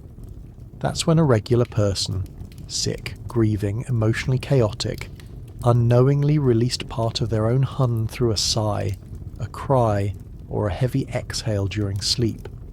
This loose breath could become spiritually sticky, clinging to others, slipping into cracks, hovering in cold rooms. It was especially dangerous in enclosed spaces, which is why people opened windows after funerals, which is why you never ever shared pillows during Ghost Festival week, and why, if someone near you suddenly starts sighing heavily in their sleep, you hold your breath. Because if that exhale is spiritually contaminated and you inhale too quickly, you're taking in their residue, and if they've been dreaming of something they shouldn't have, you're taking in that too. In these cases, soul purifiers might recommend smoke breathing, inhaling certain burned herbs like mugwort, rhubarb, or dried citrus peel to neutralize wind-borne gai. Others would chew bitter root and spit into the fire, hoping the smoke would carry away any foreign entities attached to the lungs. And for the truly cursed, there was wind sealing, a complex ritual where the afflicted's mouth and nostrils were brushed with sticky rice paste, mixed with real gar and chicken blood, then sealed temporarily with paper charms. Yes, paper over the mouth, temporarily silenced, not to stop them from talking, but to stop their body from exhaling more ghosts. So now, as you lie there, hearing the soft breath drifting across the room, you wonder, is someone snoring? Or is someone sending something? Is that warm air from the window? Or did someone breathe in the wrong direction? You could exhale to clear it. But should you? Maybe hold your breath, just for a moment. Because next up we're digging into one of the most overlooked dangers of ancient China's metaphysical medicine chest. The cosmic consequences of using the wrong herbal fumigation, and how one botched smoke bath could melt your luck, your qi, and your memory of what species you were in a past life. You've stopped breathing, temporarily, just in case the air in the room is carrying more than just humidity. You've survived ghost blowing, shadow stalking, mirror hauntings, and the long, damp conspiracy that is your own scalp. So now, naturally, someone suggests a cleansing, but not a bath, not an exorcism, a smoke bath. And you think, sure, why not? What could possibly go wrong with some pleasant herbal aromatherapy? Quite a bit, actually. Because in ancient China, particularly during the later Han and early Tang dynasties, fumigation wasn't a spa treatment, it was soul surgery with fire. And depending on which herbs you chose, the time of day, the angle of the incense smoke, and the state of your internal kai, you could either achieve spiritual clarity or disorient your soul so badly it forgot which body it belonged to. Let's begin with the basics. Fumigation, known traditionally as shunzheng, was used to cleanse the body, purify the home, repel spirits, and occasionally poison your neighbours, though that part was less advertised. It combined elements of herbal medicine, Taoist cosmology, sympathetic magic, and the unshakable human instinct to set things on fire and hope for the best. The idea was simple. Certain plants carried energetic properties that, when burned, release smoke capable of realigning qi, expelling ghost residue, and pacifying the Po souls when they became overly moist and irritable. But choosing the wrong plant, burning it on the wrong day, that didn't just result in coughing. It could rupture your soul's directional sense. That's not a metaphor. According to multiple ritual texts and medical treatises, most notably the Zhouhu Beiji Fang, emergency formulas to keep up one's sleeve, fumigation was used to treat conditions like spiritual confusion, soul inversion, dream fevers, and floating Hun syndrome, in which a soul became untethered from its personality and began showing interest in someone else's life. These were not fringe diagnoses. These were listed right between cold spleen and dripping damp. So what did a proper smoke bath involve? First, the herbs. Common soul-cleansing plants included mugwort, realgar, cypress leaves, ginger root, wormwood, and peach bark. Each had its specialty. Mugwort repelled hungry ghosts. Realgar burned so brightly it was said to blind demons temporarily. Cypress soothed the spleen, and peach bark, well, by now you know peachwood could probably banish taxes if used properly. But the real trick was the blend. Folk doctors and spirit workers kept their recipes secret, often tailoring them to the specific soul problem at hand. Too much fear in your Po? Use pine resin and clove. Restless Hun wandering during dreams? Add bitter orange peel and crushed star anise. Feel like your body's been emotionally leaking since Ghost Festival? Mix sulphur, ox bile, and burned paper money? No, really. And then came the ritual. You didn't just wave a stick of incense around like a confused tourist. You prepared a fumigation chamber, usually a tent, hut, or curtained-off room with minimal airflow and maximum smoke retention. The afflicted, still you unfortunately, would sit, mostly unclothed, on a wooden stool with feet submerged in a salted herbal foot bath. The herbs would be placed on burning coals beneath a clay grate, and soon the room would fill with dense, fragrant steam. You'd breathe it in, you'd sweat, you'd cry. Sometimes your nose would bleed. That was considered a positive sign. the demons exiting through your most available orifice. But if the herbs were poorly matched to your constitution, that was where things went sideways. Symptoms of soul smoke misfire included nausea, vertigo, aggressive déjà vu, waking up speaking in reverse syllables, or developing a temporary second personality who insisted they were from the Tang dynasty and needed to pay taxes in silkworms. One documented case, recorded in the records of anomalies in the southern regions, describes a merchant who underwent a winter fumigation using pine sap, bamboo vinegar, and peppercorn leaves.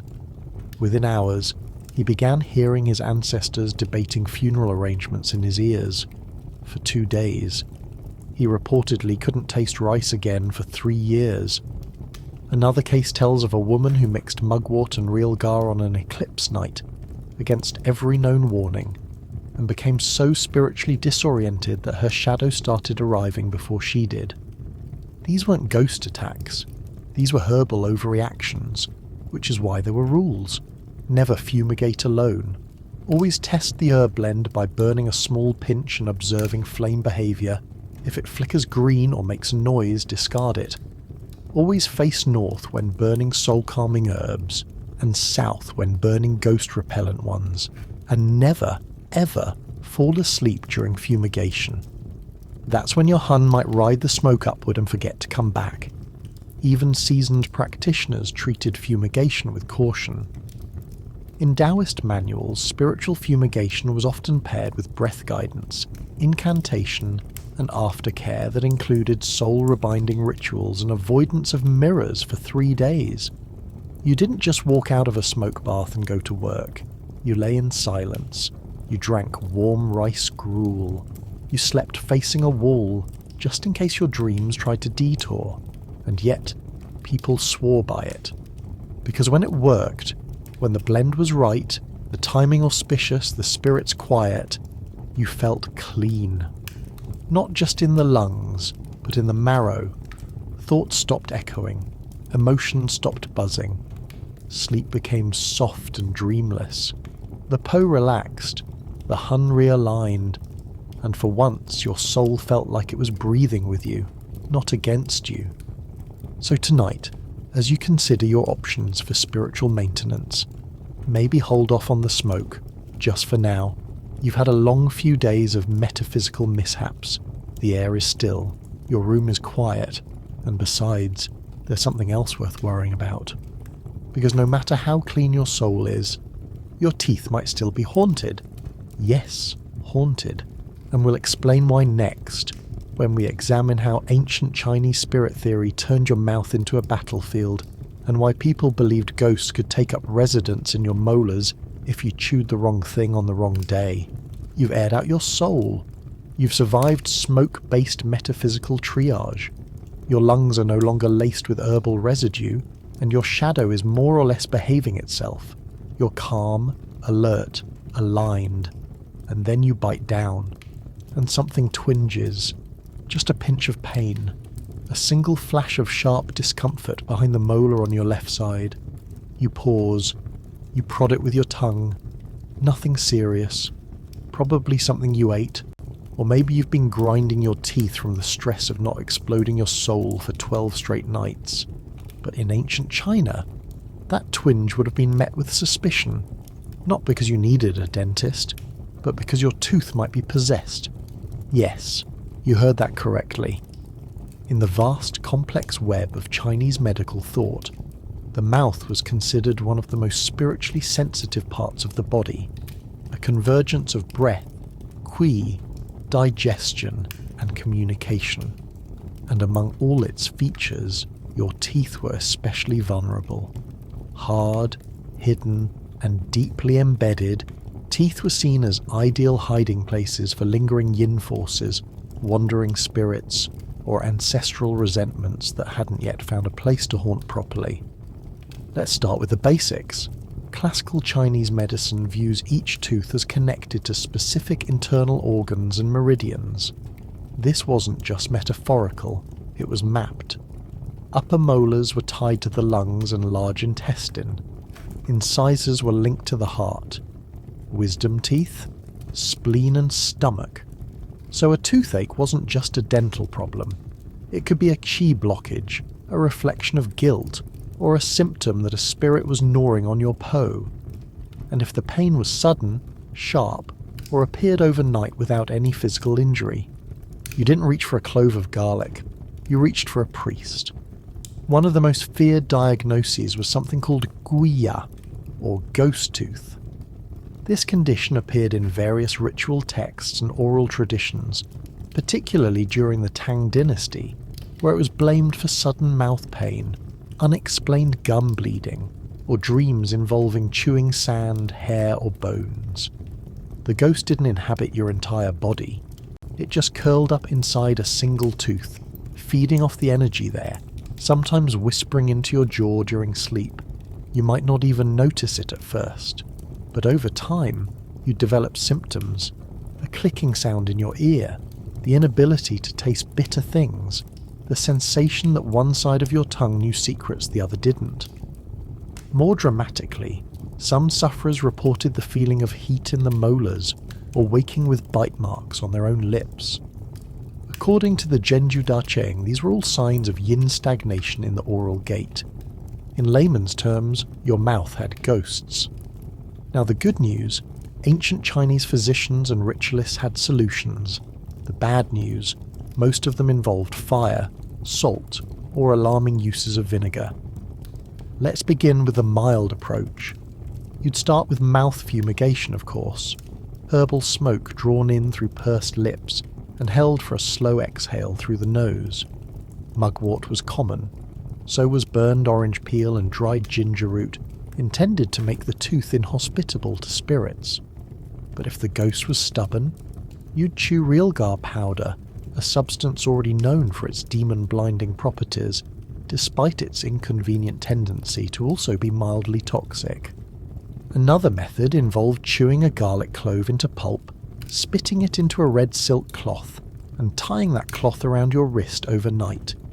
The logic being that the spirit would follow the trail of qi down the arm and evacuate the body at sunrise. And then there were the tooth talismans.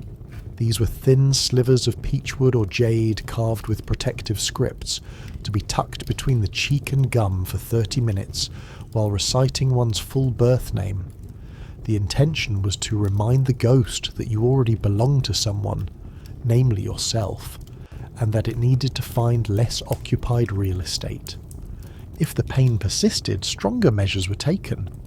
Some spirit workers recommended salt roasting, pressing a grain of blessed salt into the aching tooth and heating it with a hot iron rod held nearby.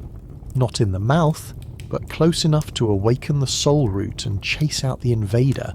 If the salt blackened, the ghost had burned. If it cracked, it had escaped. If nothing happened, time for an extraction. Yes, tooth extraction as a spiritual intervention.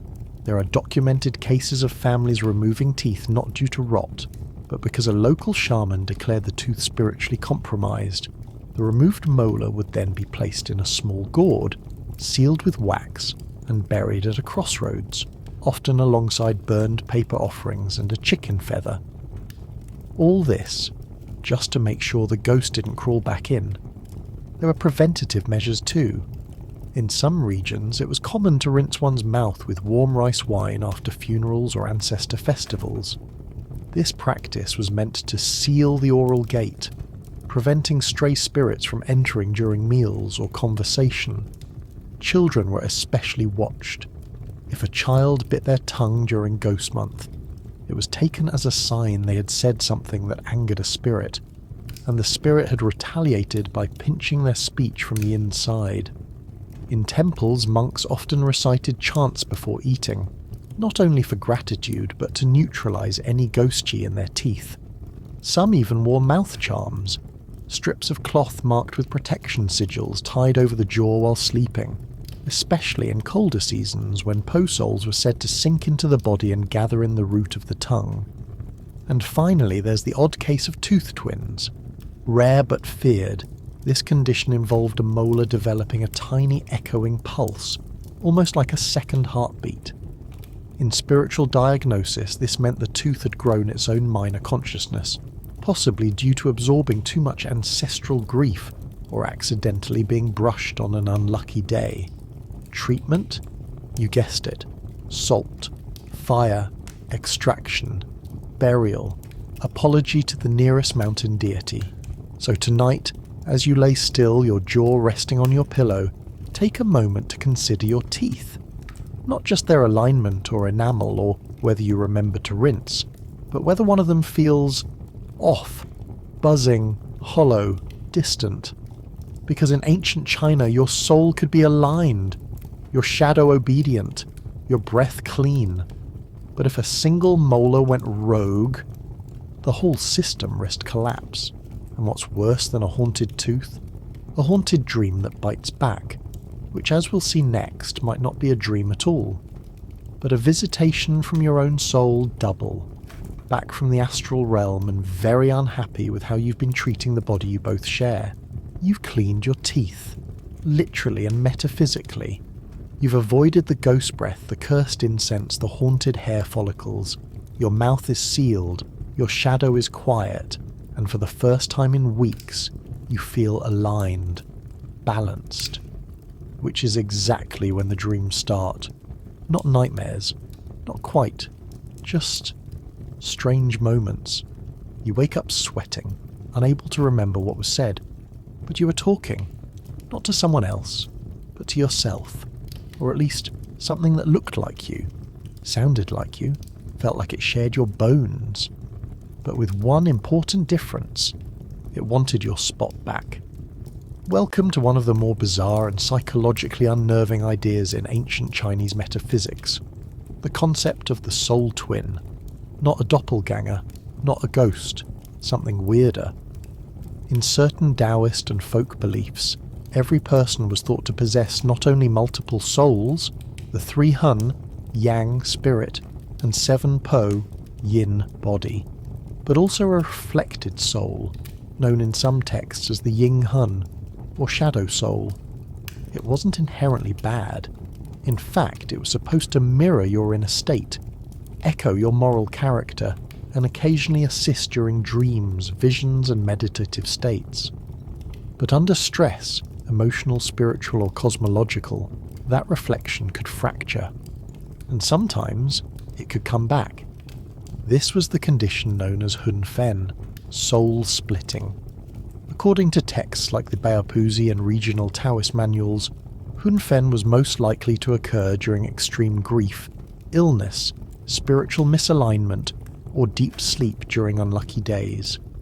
The soul, unsettled, would divide, not equally, not permanently, but functionally. One part remained with the body, the other wandered, and if it wandered long enough, it could gain its own agency. This isn't ghost possession, it's you versus you. Ancient practitioners warned of several signs that your soul twin had become restless. Repeated dreams of being watched, judged, or followed by yourself. Seeing your reflection blink late. Saying something and hearing your voice echo inside your head, but not in your voice. The feeling upon waking that you've been negotiating with something. One account from the records of the Yellow Court tells of a man who woke up every morning more exhausted than the night before. After weeks of ritual observation, it was determined that his Ying Hun had taken to spending his sleep hours reliving alternative lives. Some from past incarnations, others from futures he'd never live. Each morning he woke with dreams he couldn't explain, but emotions that clung to him like wet fabric. His Hun double, it seemed, had its own regrets. What do you do when your soul twin wants to switch places?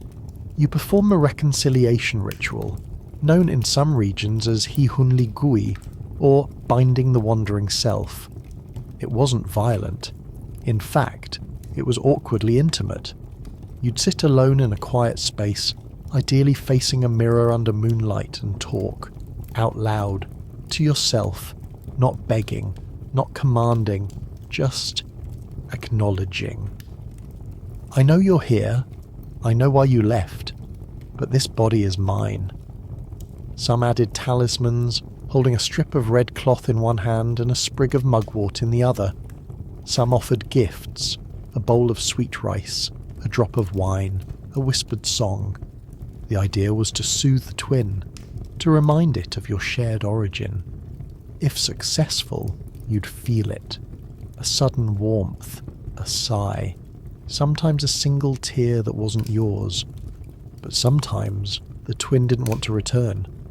In these cases, priests could be summoned to perform mirror severing, a ritual in which a reflection was spiritually cut off and dismissed. This was dangerous. The twin might leave, but you'd be left a little less you. People described feeling permanently muted, slightly faded, or, in extreme cases, like a backup version of themselves. Functioning, yes, but not whole. Interestingly, some Taoist mystics courted the soul twin. They believed that seeing one's twin in dreams was a sign of spiritual evolution, that the soul, in splitting, was learning to witness itself, and that reconciliation was not a return to unity, but a step toward transcendence. These practitioners recorded visions of walking beside themselves through fields of stars, or arguing philosophy with themselves in the form of a lion, or dissolving into a pool and being reflected back as a fish. But for most people, it was terrifying, because the soul twin didn't always appear as you remembered. Sometimes it looked older, or sick, or dressed in clothes from another dynasty. Sometimes it had no eyes, sometimes it had too many. In these cases, it wasn't your twin anymore, it was your shenying, the god shadow, a spiritual copy that had broken loose and begun forming its own identity. If allowed to mature, it could become a ghost of a future that never happened, and once that happened, it would follow you everywhere, quietly, silently, watching with sadness or envy. The preventative measures? Stay spiritually grounded. Don't sleep facing west. Don't eat bitter foods during full moons. Keep your po-souls calm with warm broths. Perform soul closing chants before sleep if you've had arguments, funerals, or unusually vivid dreams. And never, ever look into a mirror by candlelight during the final hour before sunrise. That's when the twin watches. And if you see your reflection move just a second too slow, don't panic. Just smile politely, because chances are your soul twin is just checking in. But if it smiles back before you do, cover the mirror and sleep facing the wall. We're not done yet, because the next threat isn't from you, or your reflection, or even a wandering ghost. It's from the ground beneath your bed. Because in ancient China, there were days when even the floor was considered spiritually unsafe, a place where angry souls, trapped winds, and unsatisfied gods gathered like mould, waiting for a bare foot to step too close. And you'll want to know about that before morning comes. Your soul twin has stopped showing up in your dreams. That's good news, or at least it would be, if not for the fact that now you're waking up with cold feet, and not the metaphorical kind, the real, numb, tingly, soul-sapped kind, as if the floor beneath your bed is drawing your energy downward like a spiritual drain. In most modern cultures, the floor is neutral territory. It holds things, it creaks. You drop your phone on it and curse softly. But in ancient China, the floor wasn't just wood or packed earth or stone. It was a liminal zone, a place where energy pooled, spirits accumulated, and misfortunes curled up like dust bunnies with grudges, especially under your bed. Let's begin with the concept of disha, earthly killing qi. In traditional Chinese cosmology, there are different types of sha qi, or killing energy, and one of the most feared is the kind that seeps up from the ground. This isn't radiation or radon. It's a form of yin-heavy, stagnant, grief-soaked energy that, if left unmanaged, could influence dreams, drain life force, and even lure wandering spirits into the soft, fleshy soles of your feet while you slept. Yes, your feet were considered vulnerable key entry points. In fact, classical texts like the Huangdi Neijing mention that the Yongquan point, located on the bottom of the foot, was a vital key gateway, and also the spiritual equivalent of leaving your back door unlocked during ghost season. That meant that sleeping too close to the floor wasn't just bad for your joints, it was risky business, especially if the room hadn't been ritually cleansed. Which brings us to floor ghosts, or more accurately Digui, earthbound spirits.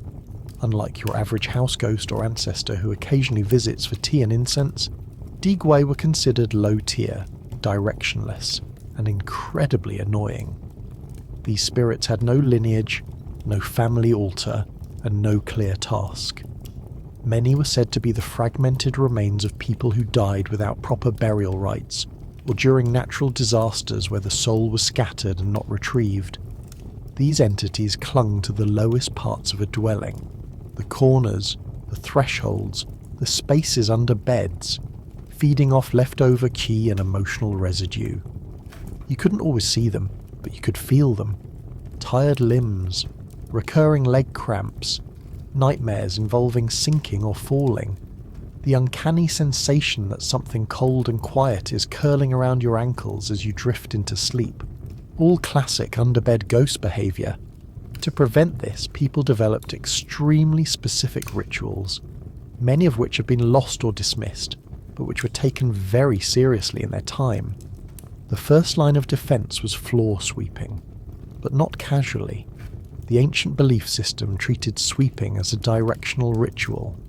You swept toward the centre of the room, never outward, lest you sweep good luck and protection into the street, leaving your home vulnerable, and you never, ever swept at night. Doing so was believed to stir up sleeping earth ghosts and redistribute them evenly across your floor like cursed seasoning. If you needed to clean the floor after dark, you had to announce it aloud. Something along the lines of, "This sweeping is not for eviction, it is for health. Please remain where you are. Yes, even to the dirt." Then came floor sealing rituals. These were often performed during certain lunar phases, especially before festivals or after periods of illness. A mixture of salt, rice wine and mugwort water would be sprinkled along the floor's perimeter, a kind of spiritual moat. Some households burned paper charms in all four corners of the room to lock down the ground key. If you didn't do this regularly, you risked floor rot, not physical decay, but energetic stagnation that made everything heavier. Thoughts, sleep, souls. And then there were underbed altars.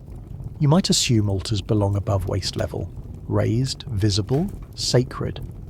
But for certain types of ancestral or protective spirits, especially earth deities like the Tudigong, the proper place to honour them was under your bed or near the threshold of your sleeping area. Offerings of rice, tea, or crushed ginger were left on tiny plates, sometimes accompanied by a sliver of red cloth or a coin with a square hole. Symbolic payment for guarding the soul foundation during the night. Failure to honour these spirits could lead to ground dreams, a particular type of nightmare where you dream you're buried, crawling, or being swallowed by earth. In Taoist psychology, these dreams weren't just metaphor. They were your po-souls signalling that they'd been tugged downward by spiritual gravity and couldn't fully return in the morning. The solution? Soul-lifting rituals performed at dawn. A small stool placed beside the bed. A cup of warm tea. The sleeper would sit with their feet off the ground while someone, usually an elder, waved a smouldering strip of mugwort or sandalwood beneath them, chanting softly, "Rise, return, restore." If the person sighed 3 times during the ritual, it was considered successful. If they belched, even better. That meant the soul was back and had brought something useful. Of course, none of this mattered if your bed placement was wrong. Feng Shui treated bed orientation as critical to spiritual safety. You never placed a bed directly on a floor without support. It cut off ki circulation. You never slept directly above empty space, like an underground chamber, a well, or a water line. These were called yin holes, places where energy spiraled downward. Sleeping over one could weaken your soul structure. Children especially were forbidden from such sleeping arrangements. Some texts suggest doing so could cause a po-soul to drift into the underground during sleep and refuse to come back. What if you lived in a small hut or earthen home, where the floor was literally the ground? You elevated the bed with bricks or wooden platforms. You burned dried orange peels under the bed once a month to sweeten the earth, and you placed mirror shards, tiny, round ones, underneath each bedpost to reflect any climbing spirits back down into the dirt. Now you may be wondering, was all this truly necessary? Well, that depends on your sleep quality. Because if you were waking up sore, groggy, emotionally scattered, or oddly preoccupied with ancestral grievances that didn't belong to you, there was a chance your feet had soaked up something strange overnight. Something still lingering beneath your bed. Something shaped like regret, or mud, or a memory that never happened. So tonight, as you slide beneath the blanket, make note of the ground beneath you. Has it been swept the right way? Have you honoured it? Have you apologised for all the foot traffic? Because if not, don't be surprised if your dreams feel heavier than usual. And when you wake, check your feet. If they're cold, aching, or tinged with memories that don't belong to you, you might want to lift your bed off the floor. Quickly, we're not done yet. Because next we're heading straight into the final frontier of internal chaos, the spirit knot, a tangled mass of emotional debris and inherited curses that could form deep inside your body, unnoticed, until it started pulling your soul apart from the inside out. You've cleaned the floor, you've sealed the corners, you've lifted your bed onto bricks and burned orange peels beneath it. Your shadow's behaving, your breath is clean, your dreams, while still weird, have stopped involving teeth or ghost wind. You've done everything right, and yet something in you still feels wrong. Not haunted, not possessed, just stuck. A quiet pressure behind the sternum, a subtle twist low in the belly, a heaviness that no ritual seems to move. You're not ill, you're not cursed, but you're not quite you either. And in ancient China, this wasn't dismissed as mood or metaphor. It was diagnosed as a jai, a spirit knot. This idea appears in both medical and metaphysical texts going back over 2,000 years. In Taoist healing manuals, Buddhist meditation guides, and even Confucian commentary on ritual grief, the spirit knot was treated as a real phenomenon. A physical spiritual tangle formed by intense, unresolved emotion. You couldn't see it on a body, but you could feel it, and left untreated, it could distort the flow of your qi, confuse your hun, scatter your po, and cause your soul to tighten like a fist. The earliest references show up in the Huangdi Neijing, the foundational medical text of traditional Chinese medicine. There, the term jiqi is used to describe blockages, not just of blood or breath, but of emotional energy. Over time, this concept evolved. Emotional trauma, loss, betrayal, unexpressed grief. These didn't just make you sad, they formed knots, actual masses of condensed energy in the chest, throat, or abdomen that twisted the internal flow and made your soul contract. They could be mild, a momentary tightness after bad news, or chronic, passed down across generations like haunted inheritance. Yes, ancestral knots were a thing.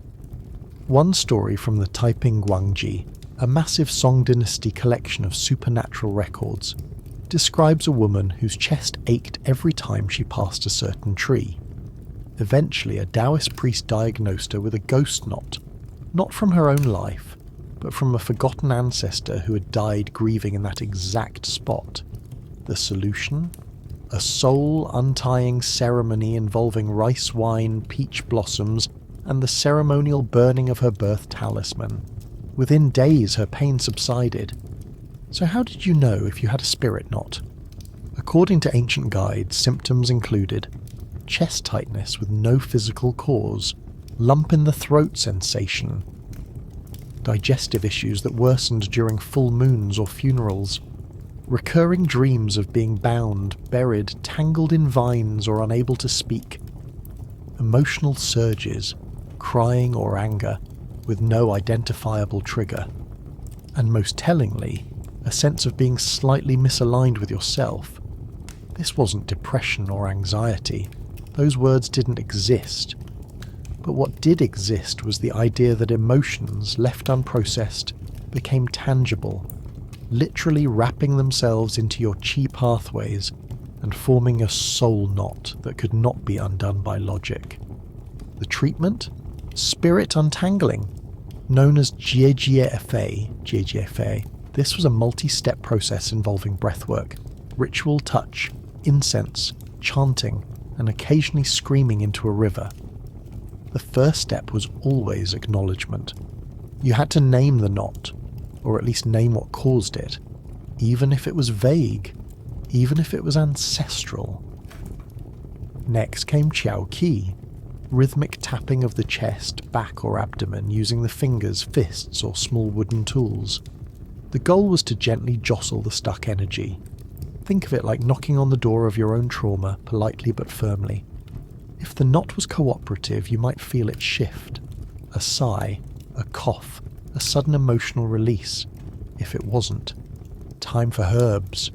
Decoctions of Fu Ling, Poria mushroom, Xiang Fu, nutgrass rhizome, and Suzi, perilla seed, were used to soften knots and soothe the Po. These herbs weren't just digestive aids.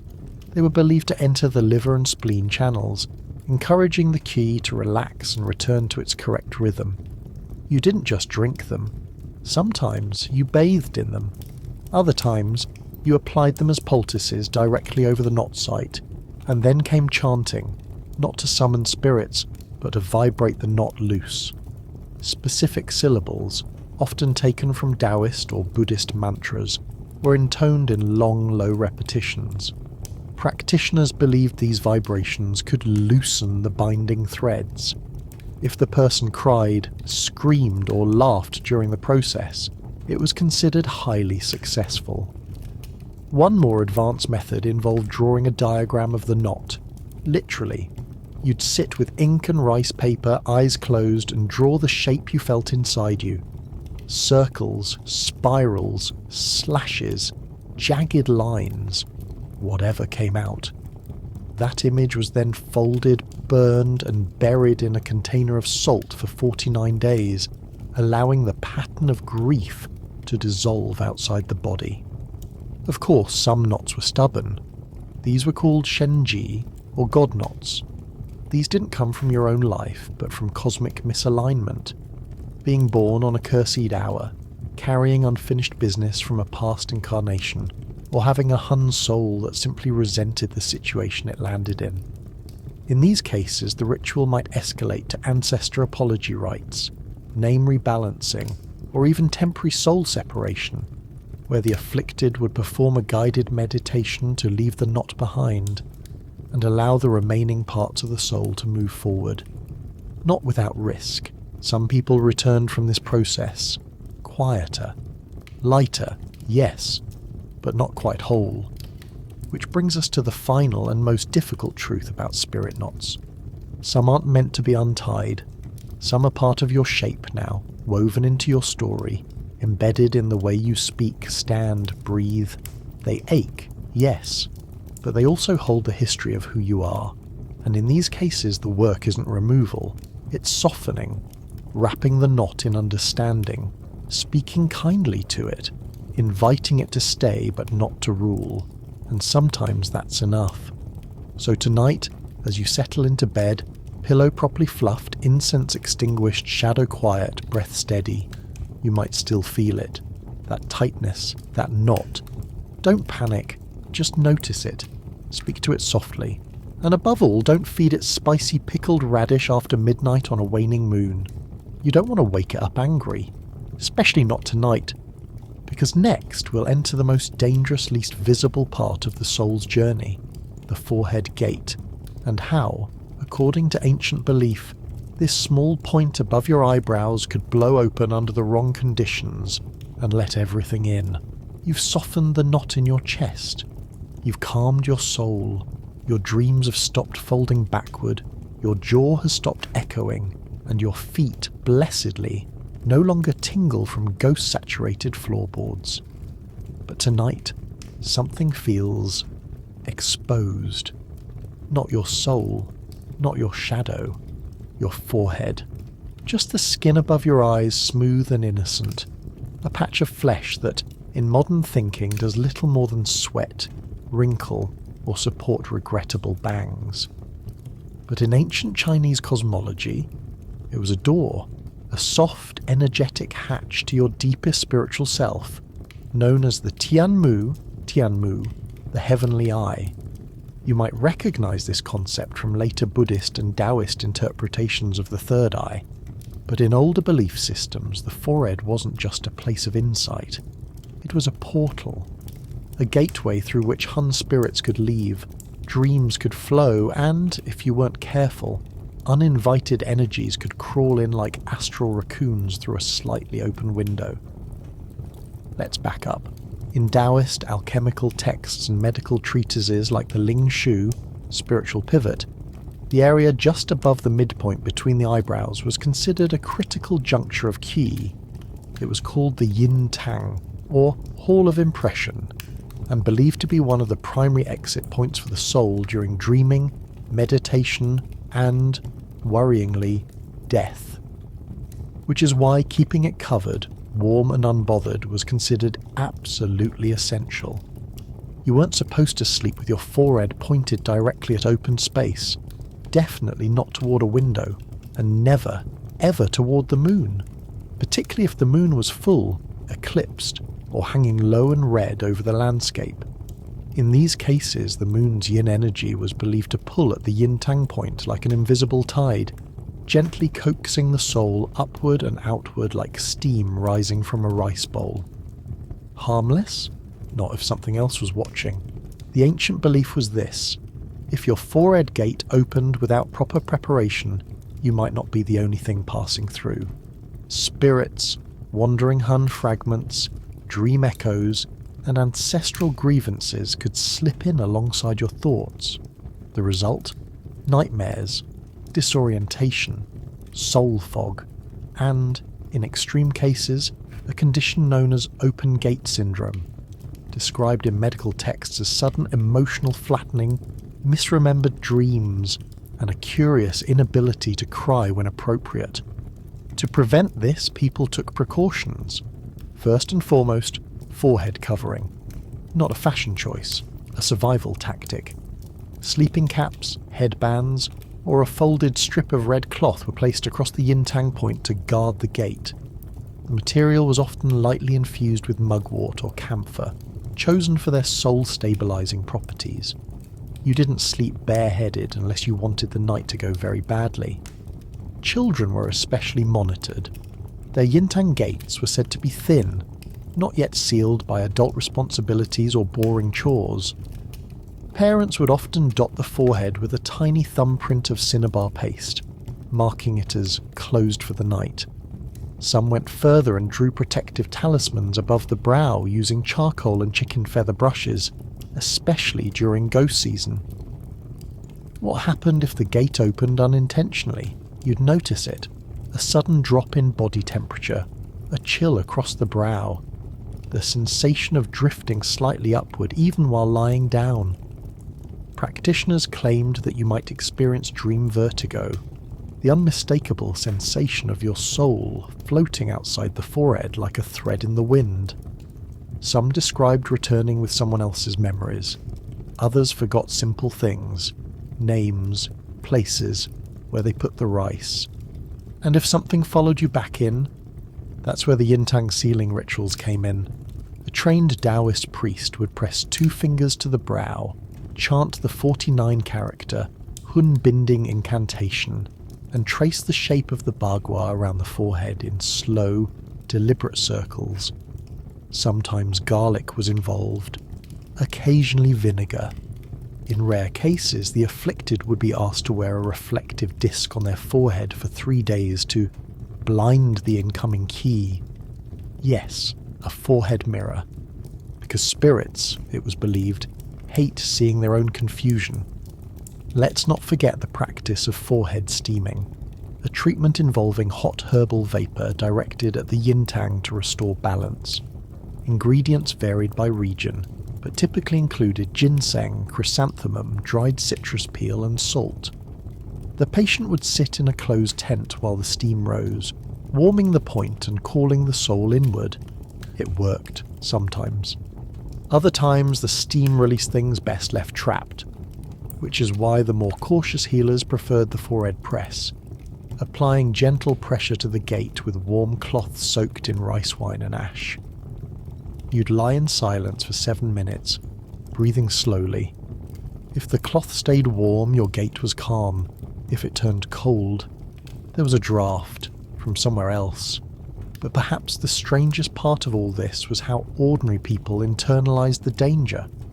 Farmers avoided staring directly at the horizon during certain solar terms. Scholars were advised not to think too hard under the stars, lest their forehead open mid-contemplation. And lovers were cautioned never to press their foreheads together during ghost month. 2 gates open at once, the saying went, and something else might pass between. Even architecture reflected this fear. In many traditional homes, beds were placed so that no sleeper's forehead pointed directly at a door. The reasoning was simple. Doors invite guests. If your forehead gate aligned with a literal doorway, you might find yourself hosting unexpected company. Some feng shui masters even recommended small curtains above beds, not for light, but for curtain of soul quieting, a barrier between your yin-tang and the noise of the world. So now, as you lie still, breathing gently, you feel it, that point between your brows, a little warm, a little tingly. Maybe it's just sleep arriving. Maybe it's something brushing against the edge of your soul, seeing if the gate is open. Just to be safe, smooth your blanket up to your forehead. Say a small thanks to whatever part of your body still remembers the old rules. And whatever you do, don't sleep with your forehead facing a mirror, a window, or the northeast corner of a room on a cloudless night. That's where the dream spirits gather. And if they find your gate unguarded, you might wake up remembering things that haven't happened yet. We'll get into that. Because next, we explore why dreams weren't just dreams in ancient China. They were tests, travels, and sometimes warnings from the underworld. And if you fail the dream, you didn't always get to wake up the same.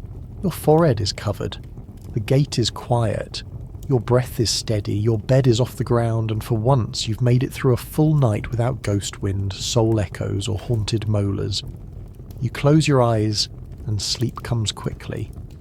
But when you dream, something's off. You're not in your house, not in your bed. You're walking through someone else's memories.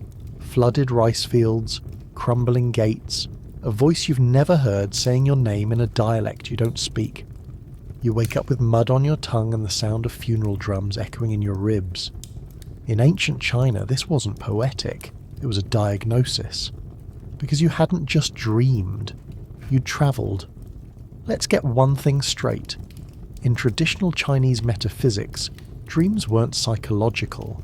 They were spiritual expeditions, journeys your hun souls undertook while your body lay inert, your mouth slightly open, your ki swirling like a snow globe someone just shook with cosmic malice. The belief was that your 3 hun left the body during sleep, especially deep sleep, through one of the 9 openings, often the forehead, mouth, or navel. They travelled through realms both sacred and profane, mingling with spirits, ancestors, and sometimes ghosts with a grudge. This wasn't some fringe idea.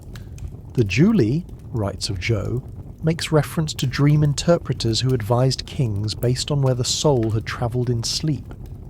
Entire chapters of the Baopuzi are devoted to managing dream-induced soul misalignments. Taoist monks spent lifetimes mapping the spiritual geography of dream space, believing there were roads, gates, and cities that the Hun visited, some beautiful, some terrifying. somewhere you were not supposed to go, and yet you went anyway. Because dreams don't ask permission, they open, and your soul walks through. But here's the terrifying part, your soul could get stuck. The ancients called this mengzhuo, dream entrapment. It happened when the Hun wandered into a space that was too heavy with yin, or lingered too long in a realm guarded by vengeful ancestors, or accidentally answered a question meant for someone else. You'd wake up confused, distant, hungry for things you'd never tasted. Some said you could return from such dreams with another person's memories, or worse, their regrets. That's why dream safety was a real thing. Families kept ritual ropes beside their beds, silk cords or red threads tied to the bed frame, with one end lightly wrapped around the sleeper's wrist or ankle. These weren't fashion statements, they were soul tethers. If you were startled awake, the tug of the cord would yank the Hun back into the body. Some versions were more elaborate, with talismans sewn into the thread, designed to glow in the dream realm and help guide the soul home if it got lost in a fogged-out afterlife alleyway.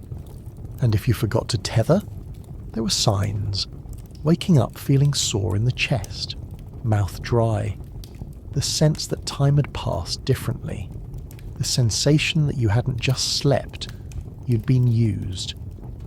One scholar in the Song dynasty wrote of waking up with a poem in his head that he couldn't stop reciting. When asked where it came from, he said, "The other me gave it to me." Dream visitations were common, but not all visitors were friendly.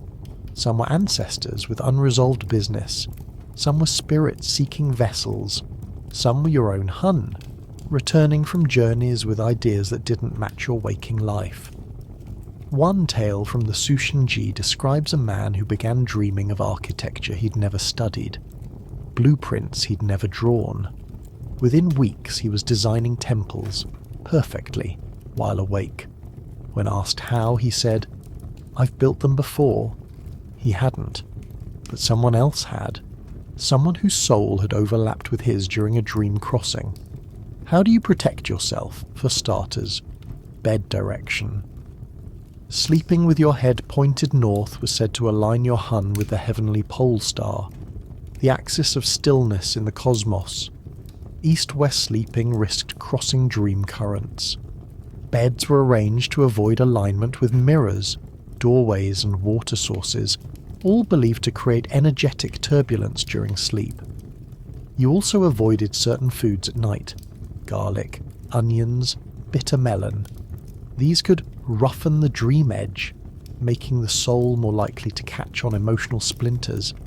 Instead, people ate sweet rice porridge, lotus seeds, or chrysanthemum tea, foods that softened the Hun, helped it float without wandering too far.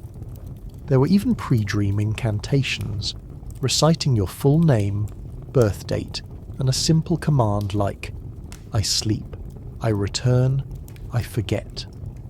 These weren't prayers, they were contracts, spiritual disclaimers to keep your soul from signing up for experiences it didn't authorize. But if you woke up with someone else's dream, the remedy was a dream reversal.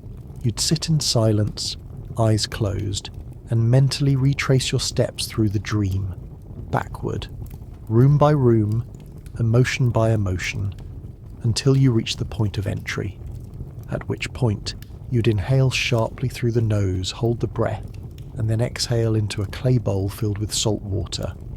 That bowl was then buried, along with 3 grains of rice and 1 used chopstick. Symbolically, you were feeding the memory to the earth. Literally, you were unsubscribing from the dream. Of course, some people didn't want to unsubscribe. Dream travel had its perks: hidden insights, emotional release, soul growth.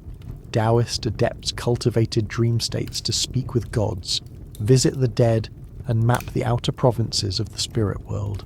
They trained their Hun to stay awake inside sleep, maintaining lucidity like a tethered balloon drifting across astral winds. It was dangerous, and sometimes irreversible, but to them, worth it. You, however, are not one of those monks. You just want to wake up feeling normal.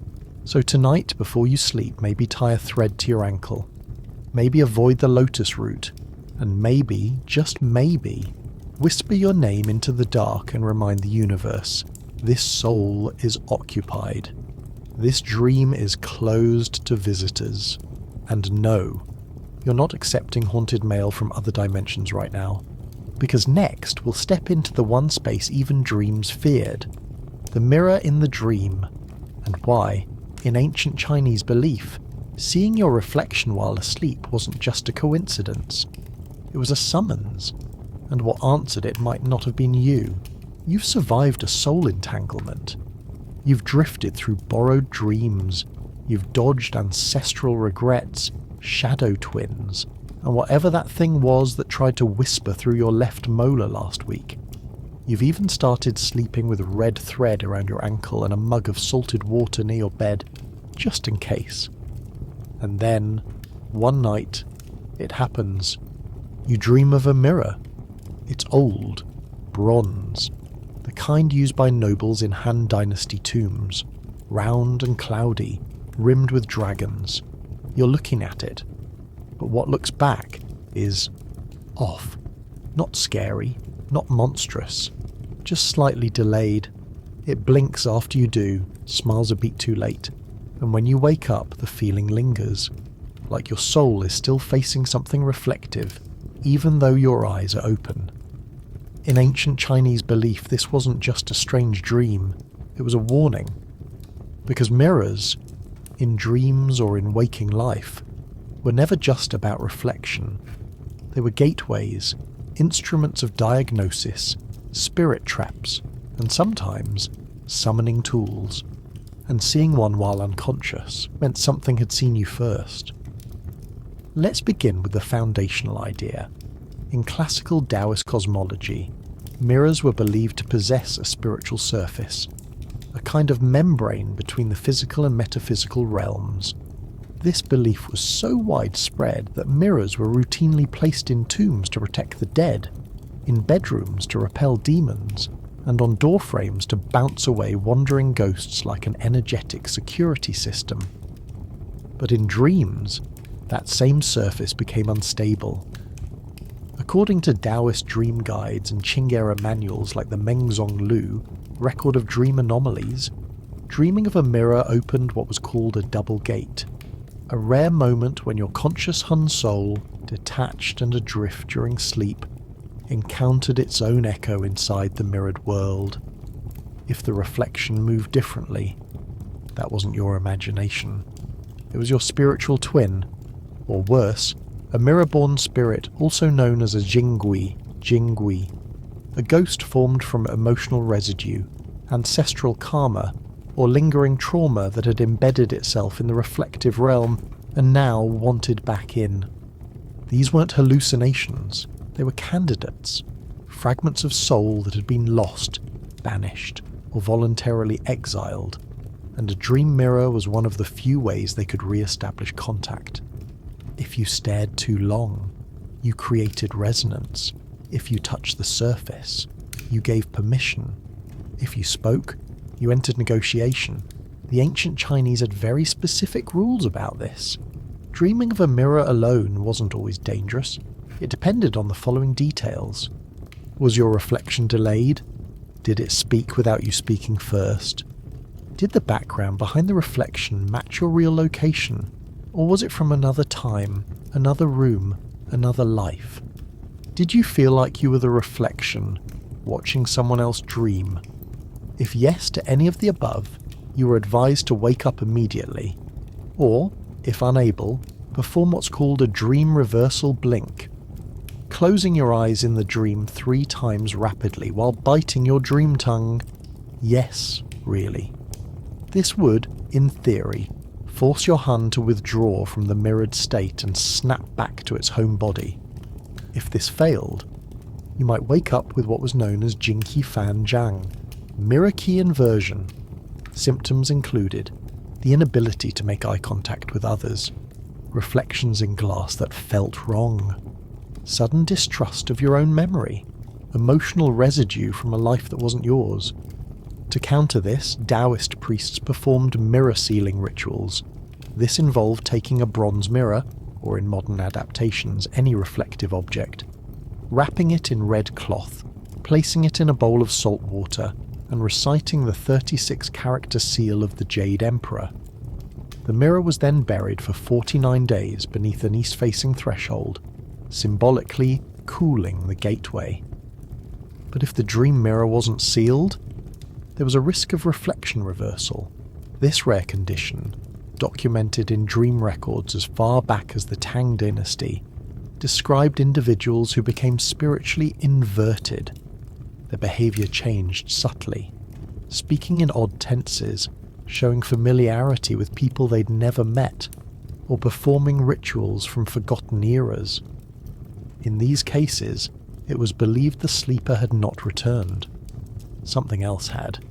And while this might sound like an early form of sleep paralysis or psychological dissociation, the ancient diagnosis was spiritual. Your hun had been mirrored, and your waking self was now being piloted by its opposite. So what were you supposed to do? Avoid mirrors? Not entirely. Mirrors were tools, but never keep one near the bed, and absolutely never sleep facing one. In some regions, it was customary to drape all reflective surfaces in cloth at night, even bowls of water. Children were taught to tap the center of a mirror 3 times before looking into it, muttering their name under their breath to announce their presence and warn any lingering reflections not to get ideas. And if you dreamed of a cracked mirror, that was worse. That meant the boundary was already breached, and your reflection was no longer just a copy. It had split. The result wasn't always disastrous. Sometimes it just meant emotional turbulence, foggy memory, or crying at strange songs. But other times, you'd look into a mirror while brushing your teeth and feel, for just a second, that your reflection had already finished and was waiting. So tonight, before you close your eyes, check your room, cover the mirror, calm your hun, and if you find yourself dreaming in silver and something stares back with your face but someone else's intentions, look away, quickly! Because next we'll journey into the strangest part of this entire spiritual survival guide, a quiet warning about what happened after all the rituals were done, and how even a soul that survived everything else could still unravel, slowly, if no one remembered your name. You've made it. But now you're forgetting something, a small thing, your name. It doesn't vanish all at once. It fades the way incense does, not with a snuff, but with a drift. You wake up and feel unfamiliar to yourself. You smell camphor and think, grandfather, but can't recall whose. You hear someone say your name, and for a second, it feels like they're talking to someone who used to live inside you. In ancient China, this was the final and most dangerous threat to the soul, oblivion. Not from demons, not from disease, but from being forgotten. You see, the ancient Chinese soul didn't just live inside your body, it lived in relationships, rituals, and above all, memory. The soul was communal. Your identity was kept intact not only by your actions, but by how others remembered you, called you, honored you, and inscribed you on bamboo, stone, or silk. When those memories faded, when your name ceased to be spoken, your soul didn't just rest, it disintegrated. This wasn't metaphor, it was medical, spiritual, even political. The idea appears in the Liji, Book of Rites, the Zuo Zhuan, and countless folk customs passed from dynasty to dynasty. To forget someone's name was to end them again. The Hun soul, the light upward floating spirit of consciousness, needed acknowledgement to stay coherent. The Po, the darker, heavier soul, needed burial and ritual. But the name, that was the binding thread. And when that thread frayed, everything unraveled. That's why names were carved into ancestral tablets, chanted during festivals, offered food and wine during the ghost festival, and burned into incense slips so that even the smoke would carry memory to the heavens. It's why forgetting an ancestor's name was considered a spiritual wound, not just to them, but to you. Because in forgetting them, your own soul began to hollow. This belief led to elaborate name preservation systems. Families maintained genealogy scrolls stretching back centuries, not for vanity, but for spiritual integrity. The jiapu, or clan record, wasn't just paper, it was soul glue.